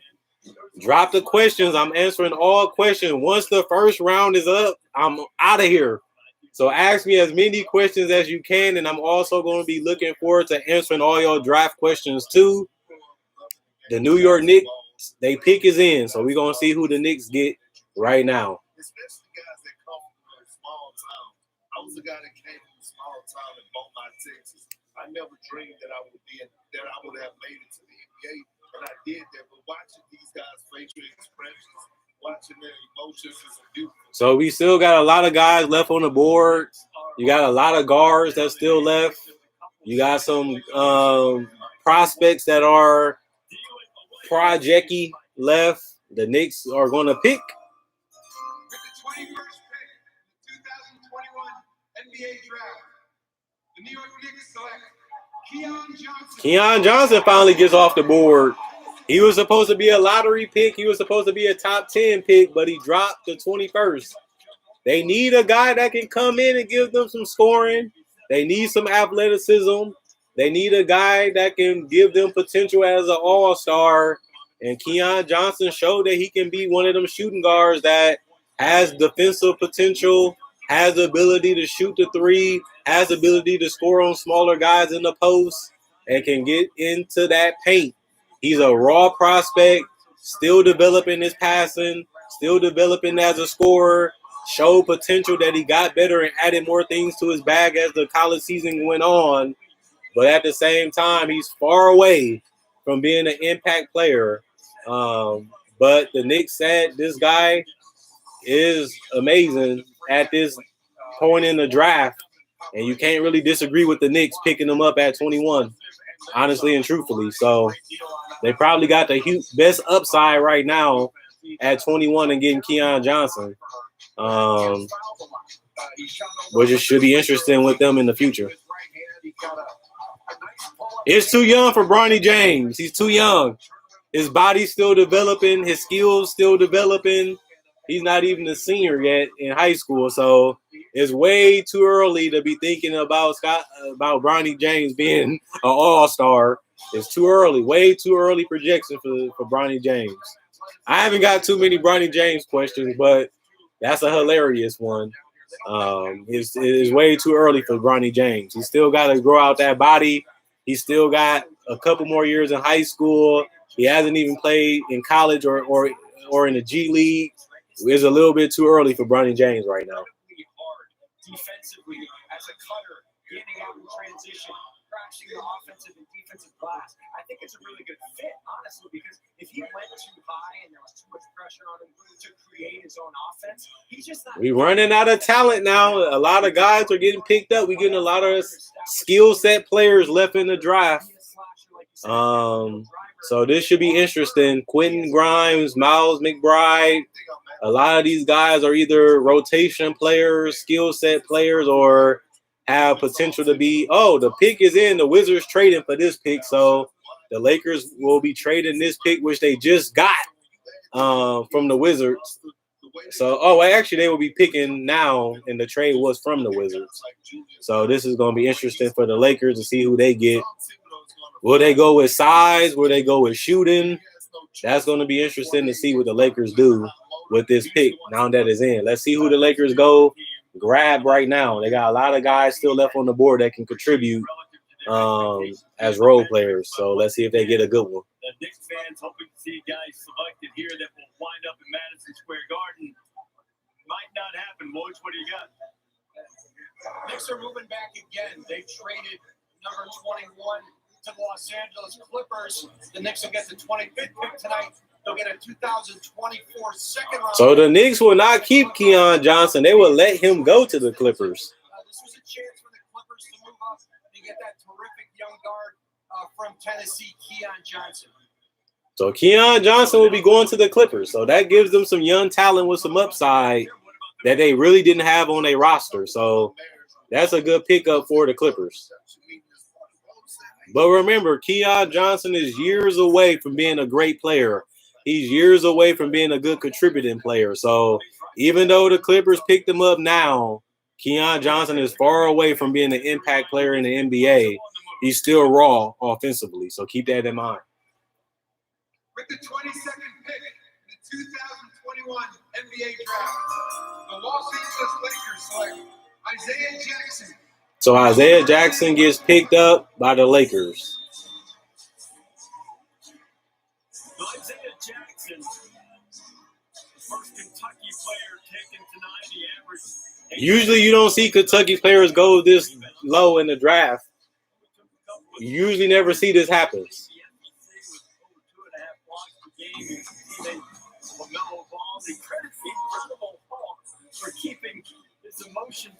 So they got them a guy that can come in and contribute right away off the bench.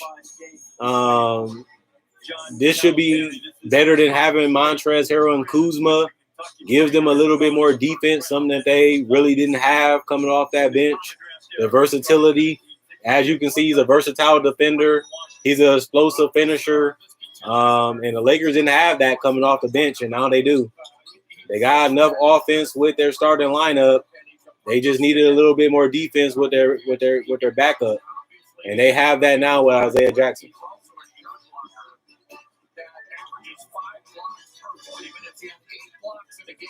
Look at all that effort, energy, and spunk that he plays with. So, it should be fun to see what he does with the Lakers. He should be happy. He don't really have to do nothing but play hard, finish around the rim, and block shots. That's a match made in heaven. LeBron throw lobs. Westbrook gets to the paint. He throws lob. He dumps it off. And all he got to do is grab the ball and dunk it. Play hard, block shots, rebound, and you can make yourself some good money in LA. They build your brand. They make you bigger, especially if you're a fun, exciting player. And he's one of those guys. Everybody want to know my thoughts on the Westbrook trade, and Westbrook is a good addition to the Lakers. They still got to figure out some more things with their roster. We'll see what they do in free agency, but when you can trade 3 role players for an all-star caliber player, most teams will do that, and that's what the Lakers did. But they still going to have to figure out their perimeter scoring, and LeBron has to handle the ball a lot, do a lot of creation. He won't have to do that as much with Westbrook, and hopefully Westbrook can knock down some shots and play well in the playoffs. If not, it could be a tough trade. If he does knock down some shots and play more smarter and be a little bit more unselfish, maybe it can be the perfect trade for the Lakers. Anytime you have a chance to get an all-star, most teams will do it, and that's what the Lakers ended up doing tonight. So you can't really hate on them for that. That's what most organizations would do, and that's what the Lakers did. We still got to see what they do with Dennis Schroeder. Do they do a sign-and trade? Do they do something else? Just know that Westbrook impacts the game in multiple ways.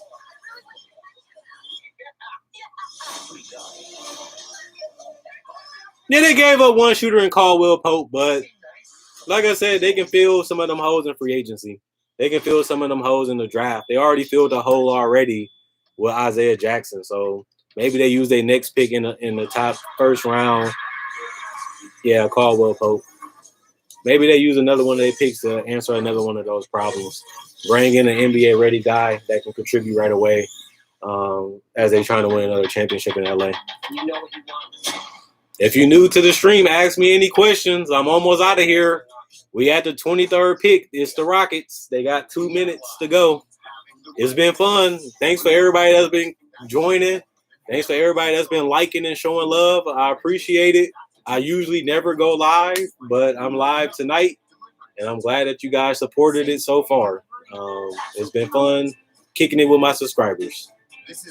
I think Kawhi Leonard just had that surgery, so I don't think Kawhi Leonard leaving coming off that surgery. He better off opting in and figuring out free agency next year, probably, honestly. But it's Kawhi Leonard. They're going to pay. Somebody going to pay him.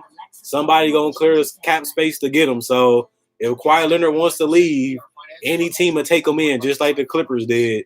If he wants to stay, I don't think the Clippers going to have too much of a problem paying him, as they can offer him the most money since he already played 2 seasons, which will be his 3rd season this year coming up. They can pay him the most money to stay. So if Kawhi Leonard wants the bag, he can stay with the Clippers. If he wants to get out of the situation with Paul George, any team would make the cap space easily to bring him in. So I don't think Kawhi Leonard will be tripping if he wants to stay or leave. But to me, he should just stay with the Clippers. And they can offer him the most money, too. No problem. Hey, Cam. Same deal. Yeah. It's kind of our thing. Oh, it's a great deal. What if I'm new to AT&T? Cam. Oh, nice. Hey, but what about for existing? Same deal. Is he okay? It's not complicated. With AT&T, everyone can ace back to school with our best deals on every smartphone, like the Samsung Galaxy S21 5G. Well, these guys are growing through it quickly. Kate Cunningham will experience that with his Jalen Green, Cade Cunningham, Evan Mobley, all been off the board. 1, 2, 3. Now we're going to see who's going to finish out the first round. This should be interesting.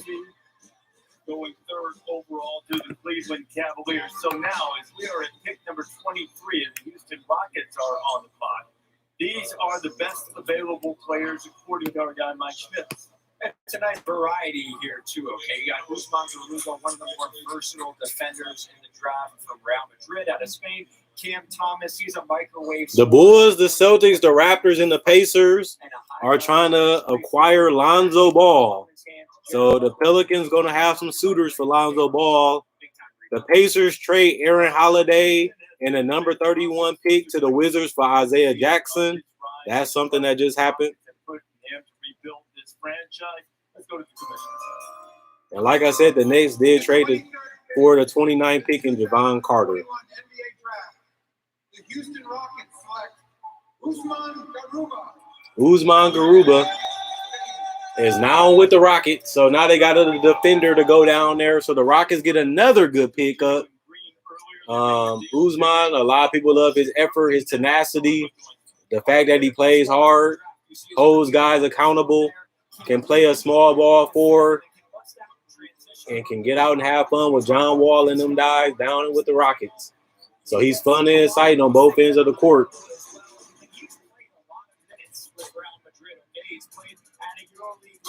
He went around a little later than what people thought.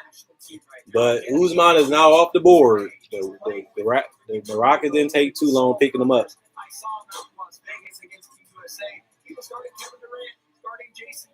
So he's ready to have an impact. I think he fits nicely with Shane. There you go.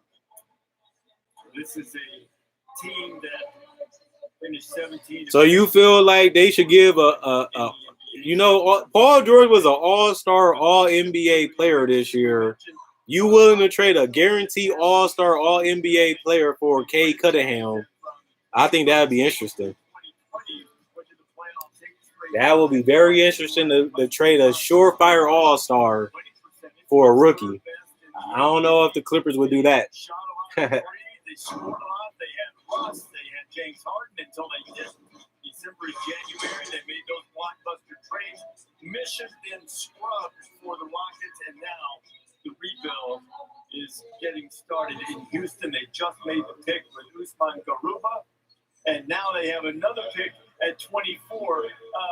Bobby March is standing by, our front office expert right now. So with the Rockets and the activity that they've had tonight, Bobby, and on the clock again, what's your evaluation of the direction they're taking? Well, I think they're one of the big winners tonight. The Rockets is probably the favorites for the best draft so far. You get Jalen Green, you get a defender with Usman, you get Sengun, and then you still get the 24th pick possibly.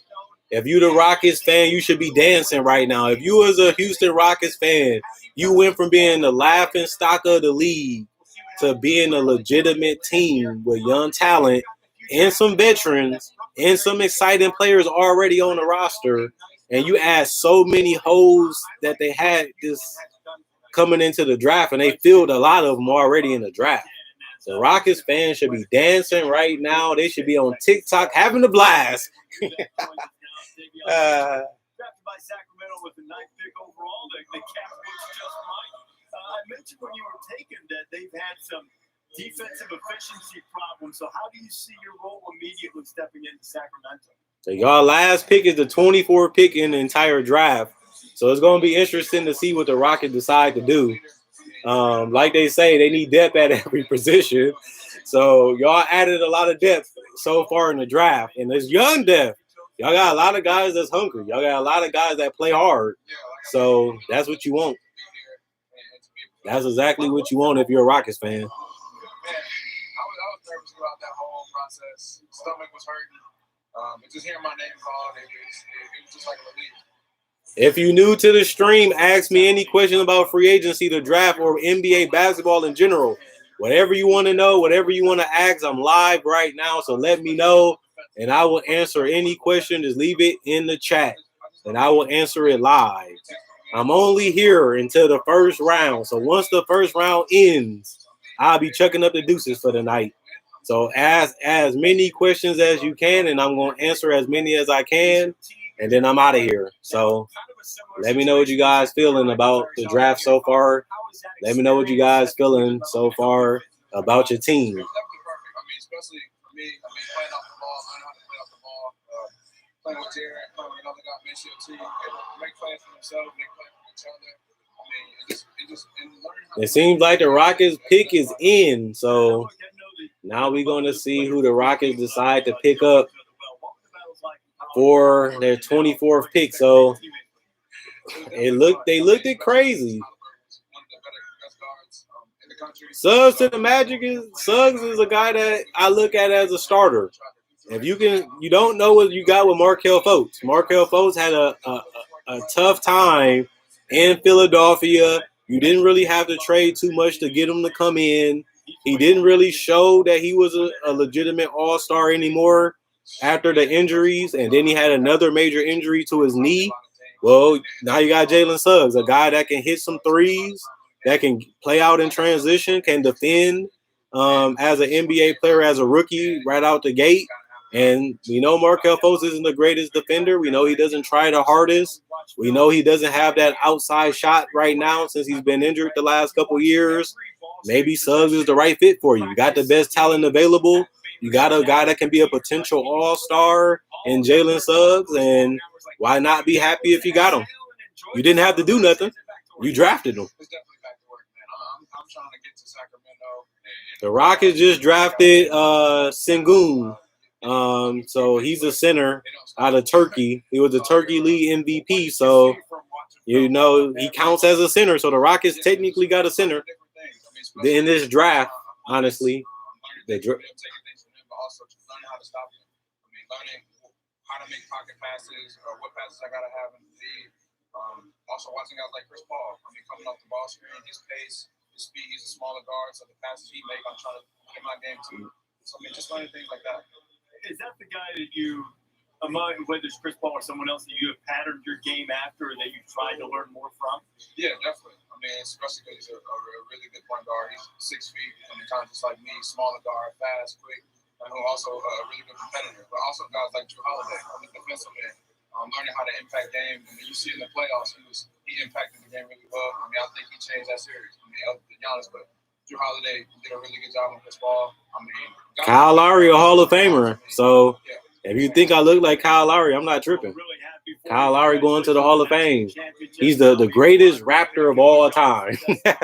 We'll see what the Raptors do, though. They got some excitement based off how they drafted so far.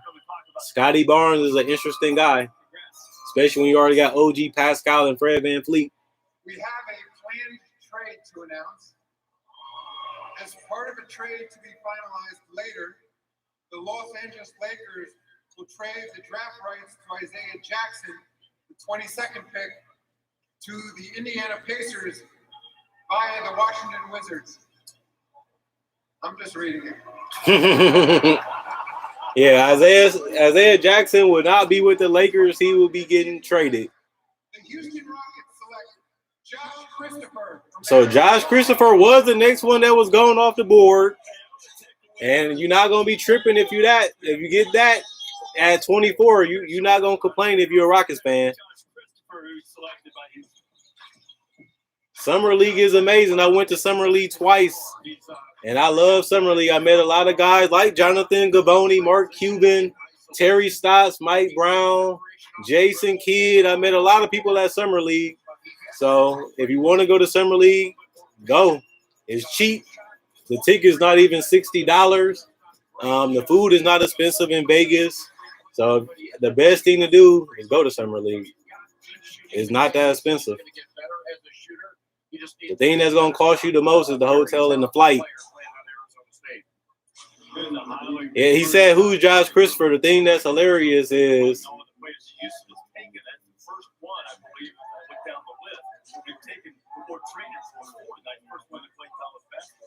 well, you know, he's not a guy that's going to come in and play right away, right? I think he's a guy that the Clippers are picking at 25.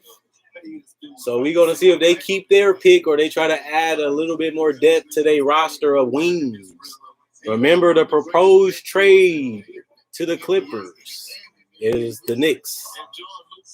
And they did pick up Keon Johnson from the Knicks. He's great with those young guys. He's great at getting them better, getting their mind right? We talked about field goal percentage. We talked about if you can trade Jonathan Caminga for Bradley Beal, you wouldn't be tripping. You'll be happy if you can do that. I'd rather have Bradley Beal than Jonathan Caminga, I'll tell you that much. I want to know who else in that trade. Who else in that trade? You gotta name more than that. Jonathan Caminga and what else? I need to know more than that. Caminga and you gotta give up more than that to get Bradley Beal. What else they giving up? When the Knicks took the athletic guard from Tennessee, Keon Johnson, that trade, he will wind up with the Clippers.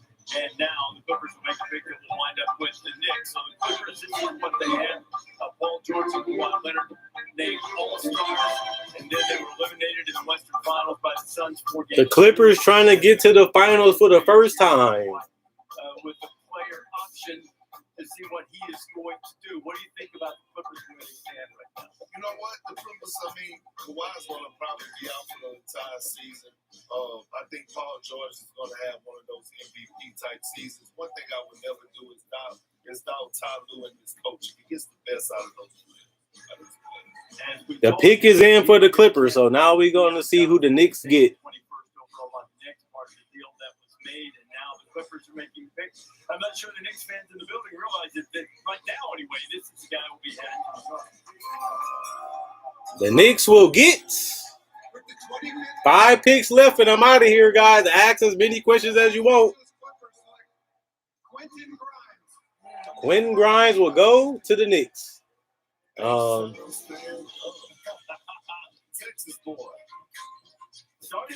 got them. You need them guys that can get you a bucket. And they was able to get them late in the draft.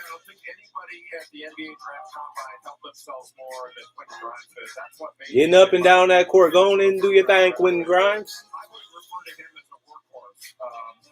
Those are the type of guys you want. Kansas, where he was expected to be a lottery pick coming into high school. Had some rough rides with the Jayhawks and really reinvented himself under Kelvin Sampson in Houston. Became more gritty defensively. Started playing with more joy to his game, but he can really shoot it. Now we're going to see the last 4 picks. If I was Kawhi Leonard, I'd rather the Clippers are way better than the Knicks. So I would rather stay with the Clippers than be with the Knicks. 4 teams left. Denver, they added Michael Porter Jr., Jamal Murray, and also Nikola Jokic was all drafted. And they've been one of the most dangerous teams in the NBA the last couple years. They also traded for Aaron Gordon, was a perfect fit to what they needed him to do after losing Jeremy Grant. And now we're going to see who they add to their bench or if they're going to trade this pick. There's a lot of guys that's still left on the board that can help a team like the Nuggets. They don't need nobody to help right away, but they might need somebody to help since Jamal Murray's going to miss a good chunk of the season.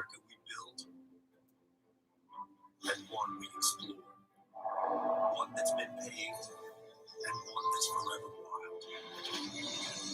But freedom means you don't have to choose just one adventure. You get both. Introducing the wildly civilized, all-new, 3-row Jeep Grand Cherokee L. Every time nacho fries came back, that bold seasoning was gone from the nacho cheese sauce, they will stop till there's nothing left. Taco Bell's run force. No sweet Taco Bell near you.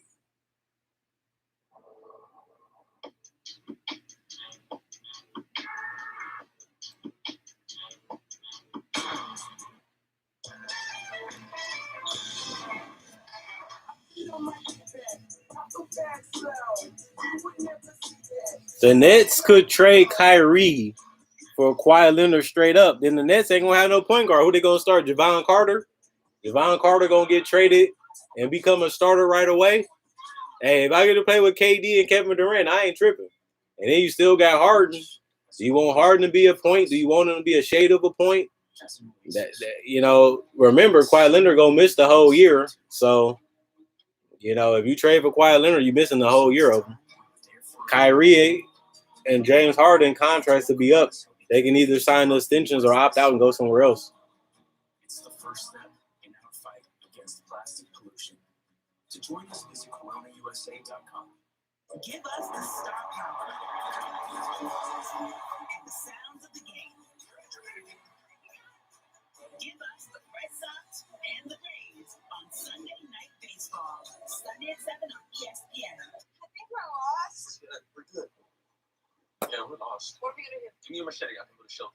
I do not have a machete. Oh, now who came unprepared? You don't get lost going bowling. No, we're making a mistake here. What are you doing? I was training with Jonathan Yeah, I Caminga. got Spectrum Mobile, so they're fastest overall. That man put in that work. Oh, yeah. As soon as Now he's playing with Stephen Clay, possibly. feels like you want me to call now. You went for playing with Jalen Green. Now you playing with Stephen Clay? Reliable service. That's a fun thing for Jonathan Caminga if he stay. Moses Moody. I wanted to get the mobile deal I saw on the side. Sure, if you're getting 4 lines. Oh, I don't need 4 lines. Well, then you can't get that deal. But imagine what you could do with 4 lines. You know, one to call your lawyer. What? Embezzlement. Or you can use one to call your boss. Quick question. How do I tell someone if they're not getting 4 lines that each is going to cost more? Yeah, I don't think she looks happy. No, not yet. She's going to lose her mind. You tell her.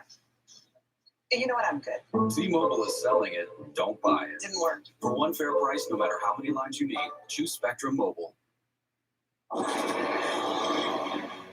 Nuggets are on the clock right now. Nikola Jokic, the lowest drafted player to win an MVP, was 41st pick overall in 2014. This past season, he averaged 26 points, nearly 11 rebounds, and 8 assists per game. Now, among the guys who've averaged 25, 10, and 8, only 2 others have done it for a season in the NBA. Oscar Robertson and Russell Westbrook. That's pretty good company. You see the 41st pick overall, the lowest in the common draft era, lowest drafted player to go on to win the most valuable player. Nikola Jokic get a chance to add another piece to their deep team. 11 players under contract. We still got some decent players left. The Nuggets pick is in, and let's see who they get. How do you handle this situation? Where are you looking? You know, I think you got to fill in that score at the wing guard position. I think Jared Butler is a perfect fit for Baylor. I think, you know, the way that he's able to go out there and get his own, right? And he's able to play into the system. He can play off of Jokic, a great passing big, the cutting that they do. So I would take Jared Butler with this pick. All right, so the Nuggets, injury certainly hurt them in the postseason. So the window get Murray back here. With the 26th pick of the 2021 NBA draft, the Denver Nuggets select Bones Highland. Bones Highland will get picked up by the Denver Nuggets. Player of the year, Bones Highland. He can really score. I mean, he's a big-time shot maker. It's going to be interesting to see if he can do it at the NBA level. A little short, a little not strong enough, but it'll be interesting to see what he can do. 19 points, 4 rebounds, 1 steal.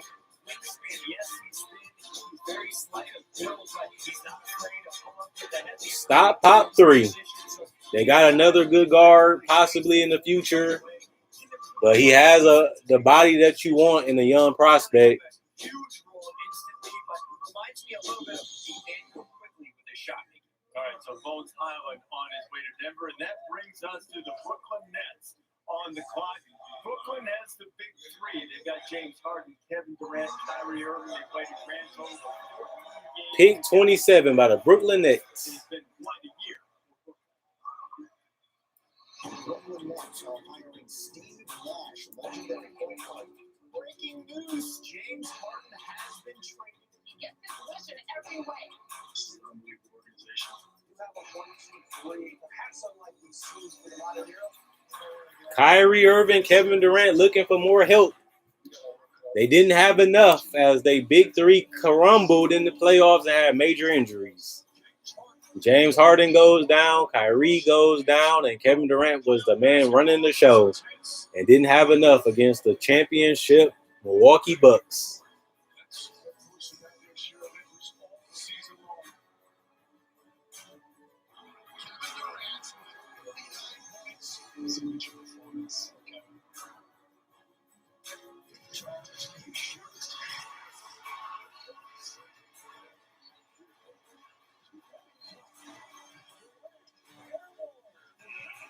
Kevin Durant came up short, and the Bucks went on to win the championship. That close to perhaps keeping the Bucks from winning the NBA championship, and Brooklyn hoping that they can get all of those stars together and playing more often. That is the draft headquarters here in Brooklyn as they get set to make the pick. Bobby Marks and brothers. Bobby, how do you think Brooklyn's going to approach this right now? What are some of their challenges? Colin Sexton is happy that he got Evan Mobley down there with him. The Drummond fit didn't really work with him, but they bring in Evan Mobley for being bad last year. That's a good thing to do. But at the same time, you also get to pick up more. $161 million. And then you're looking at a player like Kyrie Irving, 4 years, $182 million. And finally, Kevin Durant, 4 years, $198 million. It is a whopping $540 million in extensions that we are going to see in early August. And they've got $540 million. Phoenix, Bruce Brown is a free agent. Blake Griffin is a free agent. That's a lot of money. These two picks, they're going to have to hit on here because this is going to be who their bench is going to be.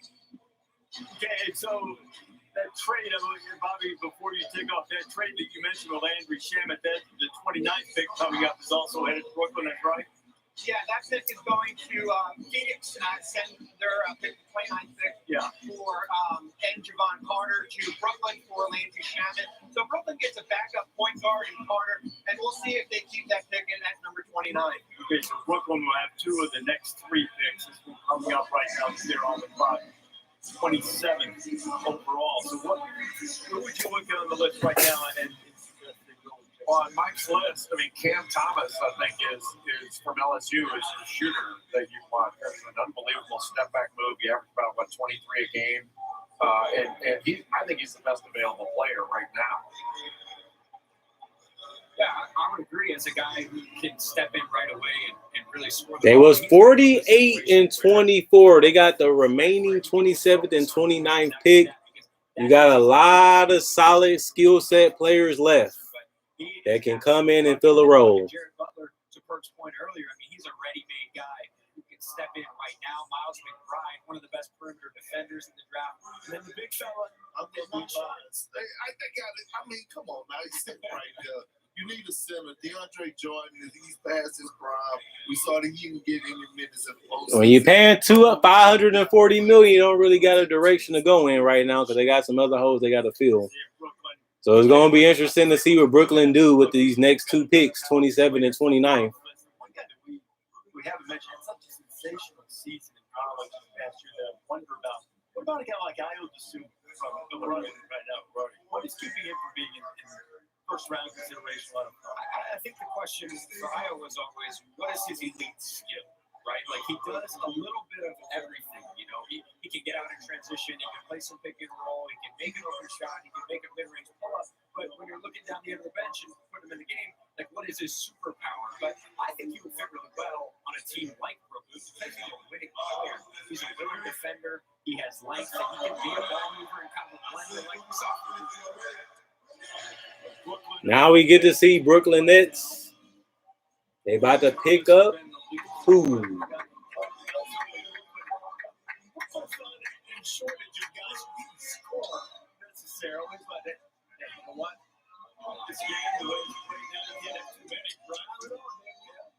Brooklyn, Adam Silver is coming. Sharif Cooper, Cameron Thompson, and a bunch of other skill set players.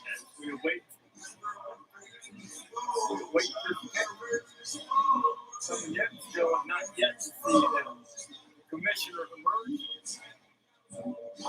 The free agents that Brooklyn has, everybody has a player option coming up like some of the other guys. Now the pick is in for Brooklyn coming off the 48-24 season. I hope this new guy can do it to help you get through.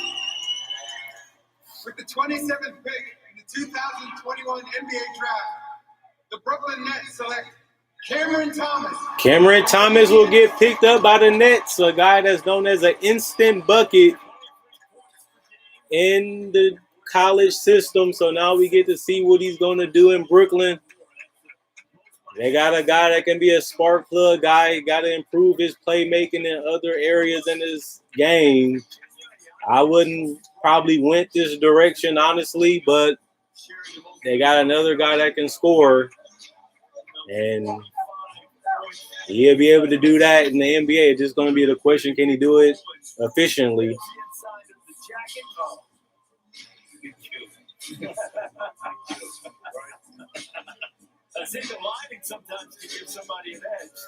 Cameron Thompson, 23.3 rebounds, 1 assist per game, is going to Brooklyn. They number 29th pick will be very crucial as they picked up Javon Carter as a backup point that can defend and can hit some threes and hit some mid-ranges from time to time. That's really his go-to. He can spin. He can go into the mid-post, shoots off the bounce, and creates for himself with what I would say is supreme confidence. He's unafraid to take on any challenge on the offensive end. He shot about 40% on catch and shoot, 32% overall from three-point range, but largely because he took a ton of tough shots. Good in the mid-range, had the best plus-minus of the Southeastern Conference, and a 90% free throw shooter. He can fill it. You see it scoring the last 25 years. Kevin Durant, 25.8. Beasley, 26.2. And Trae Young, 27.4. Trae Young, the smallest one out of all of them, scored the most points out of all of them. That's crazy. First time in conference history. And that doesn't even count Texas. That too soon. Might be too soon for that.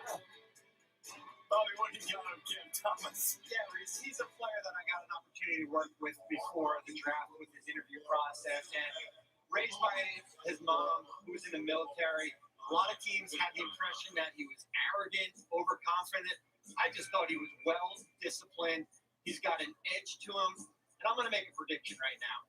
When we get to February at the All-Star break, he's going to be on that rising team as far as these rookies that are going to be there. He is that good. He's going to go to Brooklyn. He can fill in that Jordan Clarkson type role as far as a guy who can get you points off the bench here. Philadelphia, the number one team in the Eastern Conference. They're coming up. They haven't got rid of Ben Simmons so far, which is stupidity to be. He should have been off that roster. I don't know why he's still on the roster. But Ben Simmons isn't traded yet, which nobody understands why still to this point, especially because the first round is almost over. But they still got Joel Embiid, the franchise, the process down there. And they're still trying to figure out how to win with him as their franchise guy in the Eastern Conference. Now we have to see what they're going to do. Is a lot lower than it is during the regular season, when maybe you're getting to the trade deadline and a team that thinks it's a contender really needs a Ben Simmons kind of player, and Ben plays well in the regular season. And don't forget, the Philadelphia 76ers are trying to win a championship, so they're not just trying to bring back assets or picks. They want someone that's going to help them get over the hump, and they don't think that Ben Simmons is that guy currently. Look, I think Philly is in a very good position. They could wait till the trade deadline, let his value raise a little bit. They could make a move now, because you can see that, like the Russell Westbrook move, a lot of these things are domino effects, and you're like, oh wait, we need to do something. But don't forget, you can get great picks late in this first round. You got Matisse Thybulle, who was one of the best young defenders a couple of years ago. Now all of a sudden you're looking around in this draft, you're like, who is a Matisse Thybulle type player that we can get that can contribute to our team right away? And of course, the advantage of making a deal now is not only because you maybe have access to some of those picks, but you do get to start training camp then with that clean slate and sort of start. We now move into the later picks, 28, 29, and 30. And we have some more skill set players left. Rachel, in talking to Philadelphia's front office tonight, they don't really see anything actionable on the trade front with Ben Simmons. They stuck with Ben Simmons still, which makes no sense that everybody wants him gone. Everybody wants him to leave. Everybody's saying he's this, he's that, and he's still on the roster, and this doesn't make any sense. Some teams compared it, to what Houston wanted for James Harden. But remember, Ben Simmons has 4 years left on his contract. Ben Simmons is still trying to figure out what's going on in the world that we live in, and I'm trying to figure it out too. Yeah.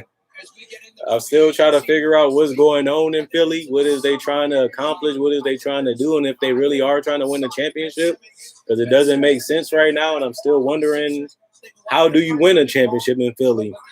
Daryl Morey, to me, hasn't been able to figure it out in one season. Maybe he can figure it out by getting rid of Ben Simmons, which he hasn't done yet. And they've got to get back a haul that allows them to continue to compete with Joel Embiid as their centerpiece. And what they finished first in the East this year. First, I'm going to ask you this from an NBA standpoint. Look, Ben Simmons can't improve. The pick is in. Philly will be picking at 28, and we will see what they do. The question is, can he do it in Philadelphia, given what just happened? Or does he need a reset? He need a reset. And what's the problem, right? Just when you think about it, him and Joel Embiid just can't coexist together, right? These niggas has to play a role like some moments do with the Pacers, right? A guy that you can run your offense through, run dribble handoffs, let him facilitate the offense. Also feature him on the low block, where he's pretty damn good at. Boys getting the bucket on the low block, shooting his jump ups. They need depth at the power forward and center and bench scoring. They have a lot of players to pick up right here at 28 that can help with that. Let's see what the Sixers will do. With the 28th pick in the 2021 NBA draft, the Philadelphia 76ers select Jaden Springer. Jalen Springer will definitely do that for him, depending on if they give him the opportunity. He's going to have to earn that. 6'4", 202. Reckless scorer. He can do exactly what they needed him to bring in, but the question will be, will he earn the minutes on a team like Philadelphia? That's going to be the question for him. Shoots 43% from three-point range, but only a couple attempts per game. But a very good cutter, very good in the mid-range, and he can post up smaller defenders. Really good lateral quickness, but as an on-ball defender, has a lot of value. His dad, Gary. Next, we will see who the Brooklyn Nets will add to their team. As an athlete and a basketball player, but really, really young. And he's got a lot of potential to be very, very good. Second time in the common draft era that Tennessee's had two players taken. The other time, Bernard King and Ernie Grunfeld. Who's the best? Jason Keon. I think of Ernie and Ernie. NBA Draft 2021 is presented by State Farm. For surprisingly great rates, look at the neighbor. State Farm is there. The last couple picks is coming up, so we will see what they will do at the end of the day. This is a long draft process. A lot of trades done happened. A lot of fun has happened and is about to come to an end. A lot of these teams are really going to be interesting in the future. Chris smiles and says, "Wow, love, State Farm." We shall see what the ending results will be with these last couple teams. And we will see the next couple picks, and that will be it.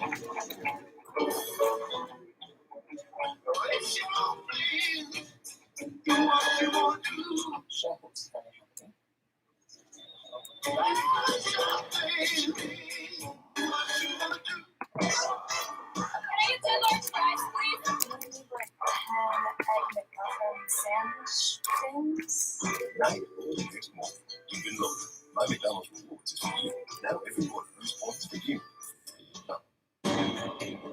McDonald's game is critics ready. It's gripping through and through. Trust me, it's too water.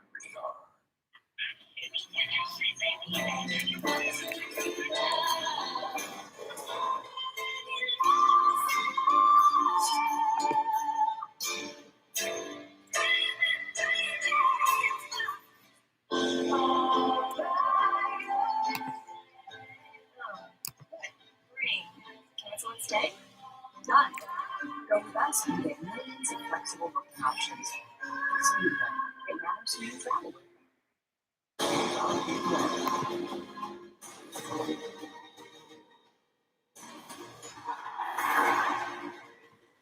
As we wrap up the draft, this is crazy so far.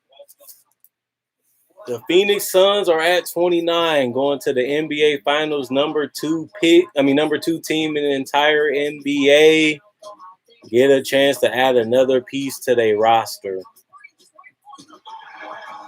They are missing some rotation players that can help them. Maybe a rotation as a big will help since they didn't really use Smith last year. We don't really know what's going to happen with Dario Saric as he went down. We also look at the fact that Frank Kaminsky did a decent job in one game, but not throughout the entire playoffs. They're going to need a two-way player at that center position or somebody that can become a two-way player at the center position for them, or, you know, they can try to figure out how to get some other guys to come off the bench and contribute, as they have to re-sign some guys, and those guys going to be asking for the money, and they're going to have to pay them. They're in a tough situation, but that's what happens when you speed up the process and you want to win a championship. You got to pay your best players first and build the right supporting cast around them. And Phoenix have gotten to that point where they had a chance to win the title. They came ultimately, and now they have to get back to where they are. And that's going to be the hardest part. And their pick is in. They need depth at the point shooting guard position and also a center. That's something that they should target. It's a lot of guards still left on the board that they can pick up that can help them possibly. 51-21 last season, second best record in the NBA behind Devin Booker and company, of course. And now we will see who they will pick. The Western Conference champions. The pick is in because they traded it to Brooklyn, the 29th pick, and Javon Carter. So let's see who Brooklyn will get. And the Bucks became they will get Landry Shamet. Picking in this spot, but here's the proposed trade that will become official. Suns are going to get Landry Shamet. Now, you think about the Suns turnaround. I know that the pick is going to go on to the Nets. The Suns in the 5 years prior to their appearance in the NBA Finals had a winning percentage of about 30%. That turnaround from that low winning percentage to the final is the best in NBA history. It is also the best in the history of Major League Baseball, the NFL, and all major sports, and National Hockey League as well. They're just that close to winning the championship. They're Brooklyn is it. Brooklyn will get NBA draft. The Phoenix Suns select Darren Sharp. Daron Sharp out of North Carolina. 6'11", 265. A big. Once Cyrus went out, DeAndre Ayton was the only big that they had. Look, this is one of the most physical guys in the draft. Great passer, great hands. We will see what the Suns will get later, but I will be getting ready to close this up in a few minutes. But Sharp will be picked at 29.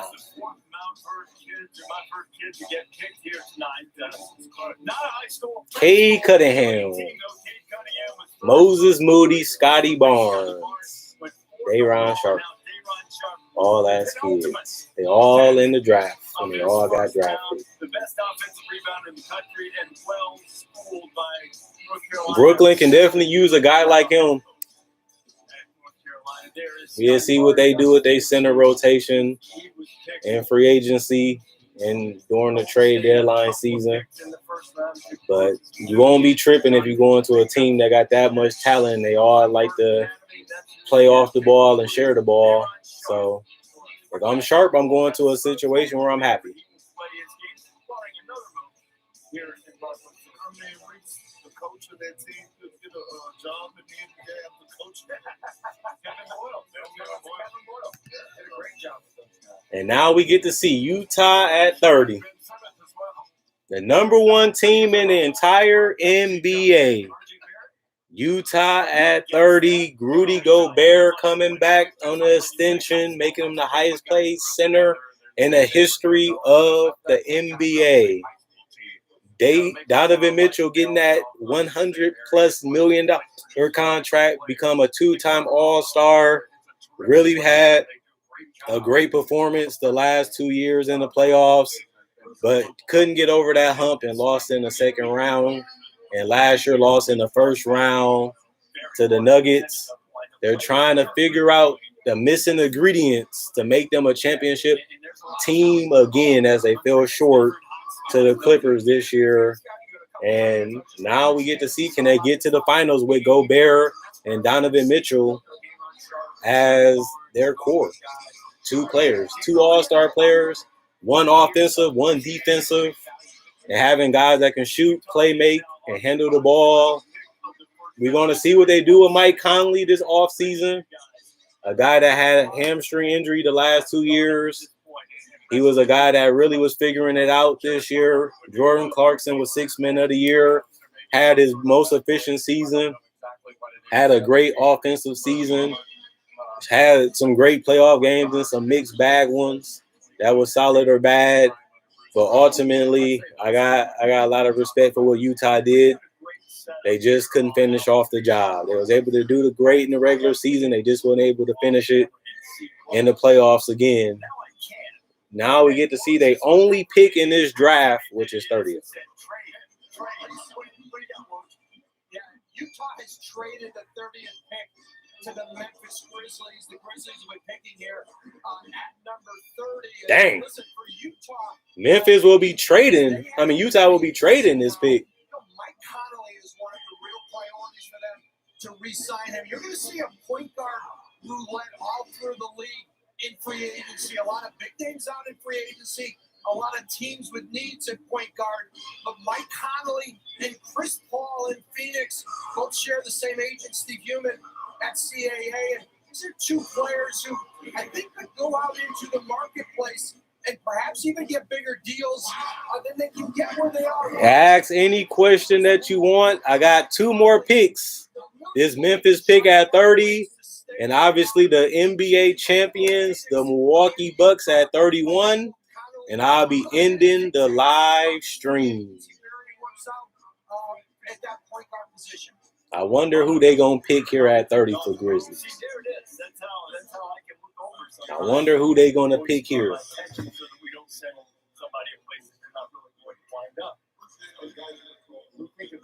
of everything. Smart. Vision. You've got elite vision. That's right. Finely tuned over the years. Sometimes my years working with you, I do good. Look me off. He's looking me off. With the 30th pick in the 2021 NBA draft, the Utah Jazz select Santi Aldama from Las Palmas, Spain. So they got a pick coming in from overseas. Memphis will definitely have to develop. The Grizzlies definitely going to have to develop him. Very raw, got skill sets that can translate, but needs to fill out the rest of his game. And I will be ending the live stream. Thanks for all the love. Thanks for all the support. Thanks for everybody coming to chill and kick with me. I will be back tomorrow with another video. Other than that, hopefully you guys enjoy the rest of y'all day. Quinn Wade, basketball analysis, signing out. Santi Aldama, this was a surprise, and he had a little bit of a mysterious pre-draft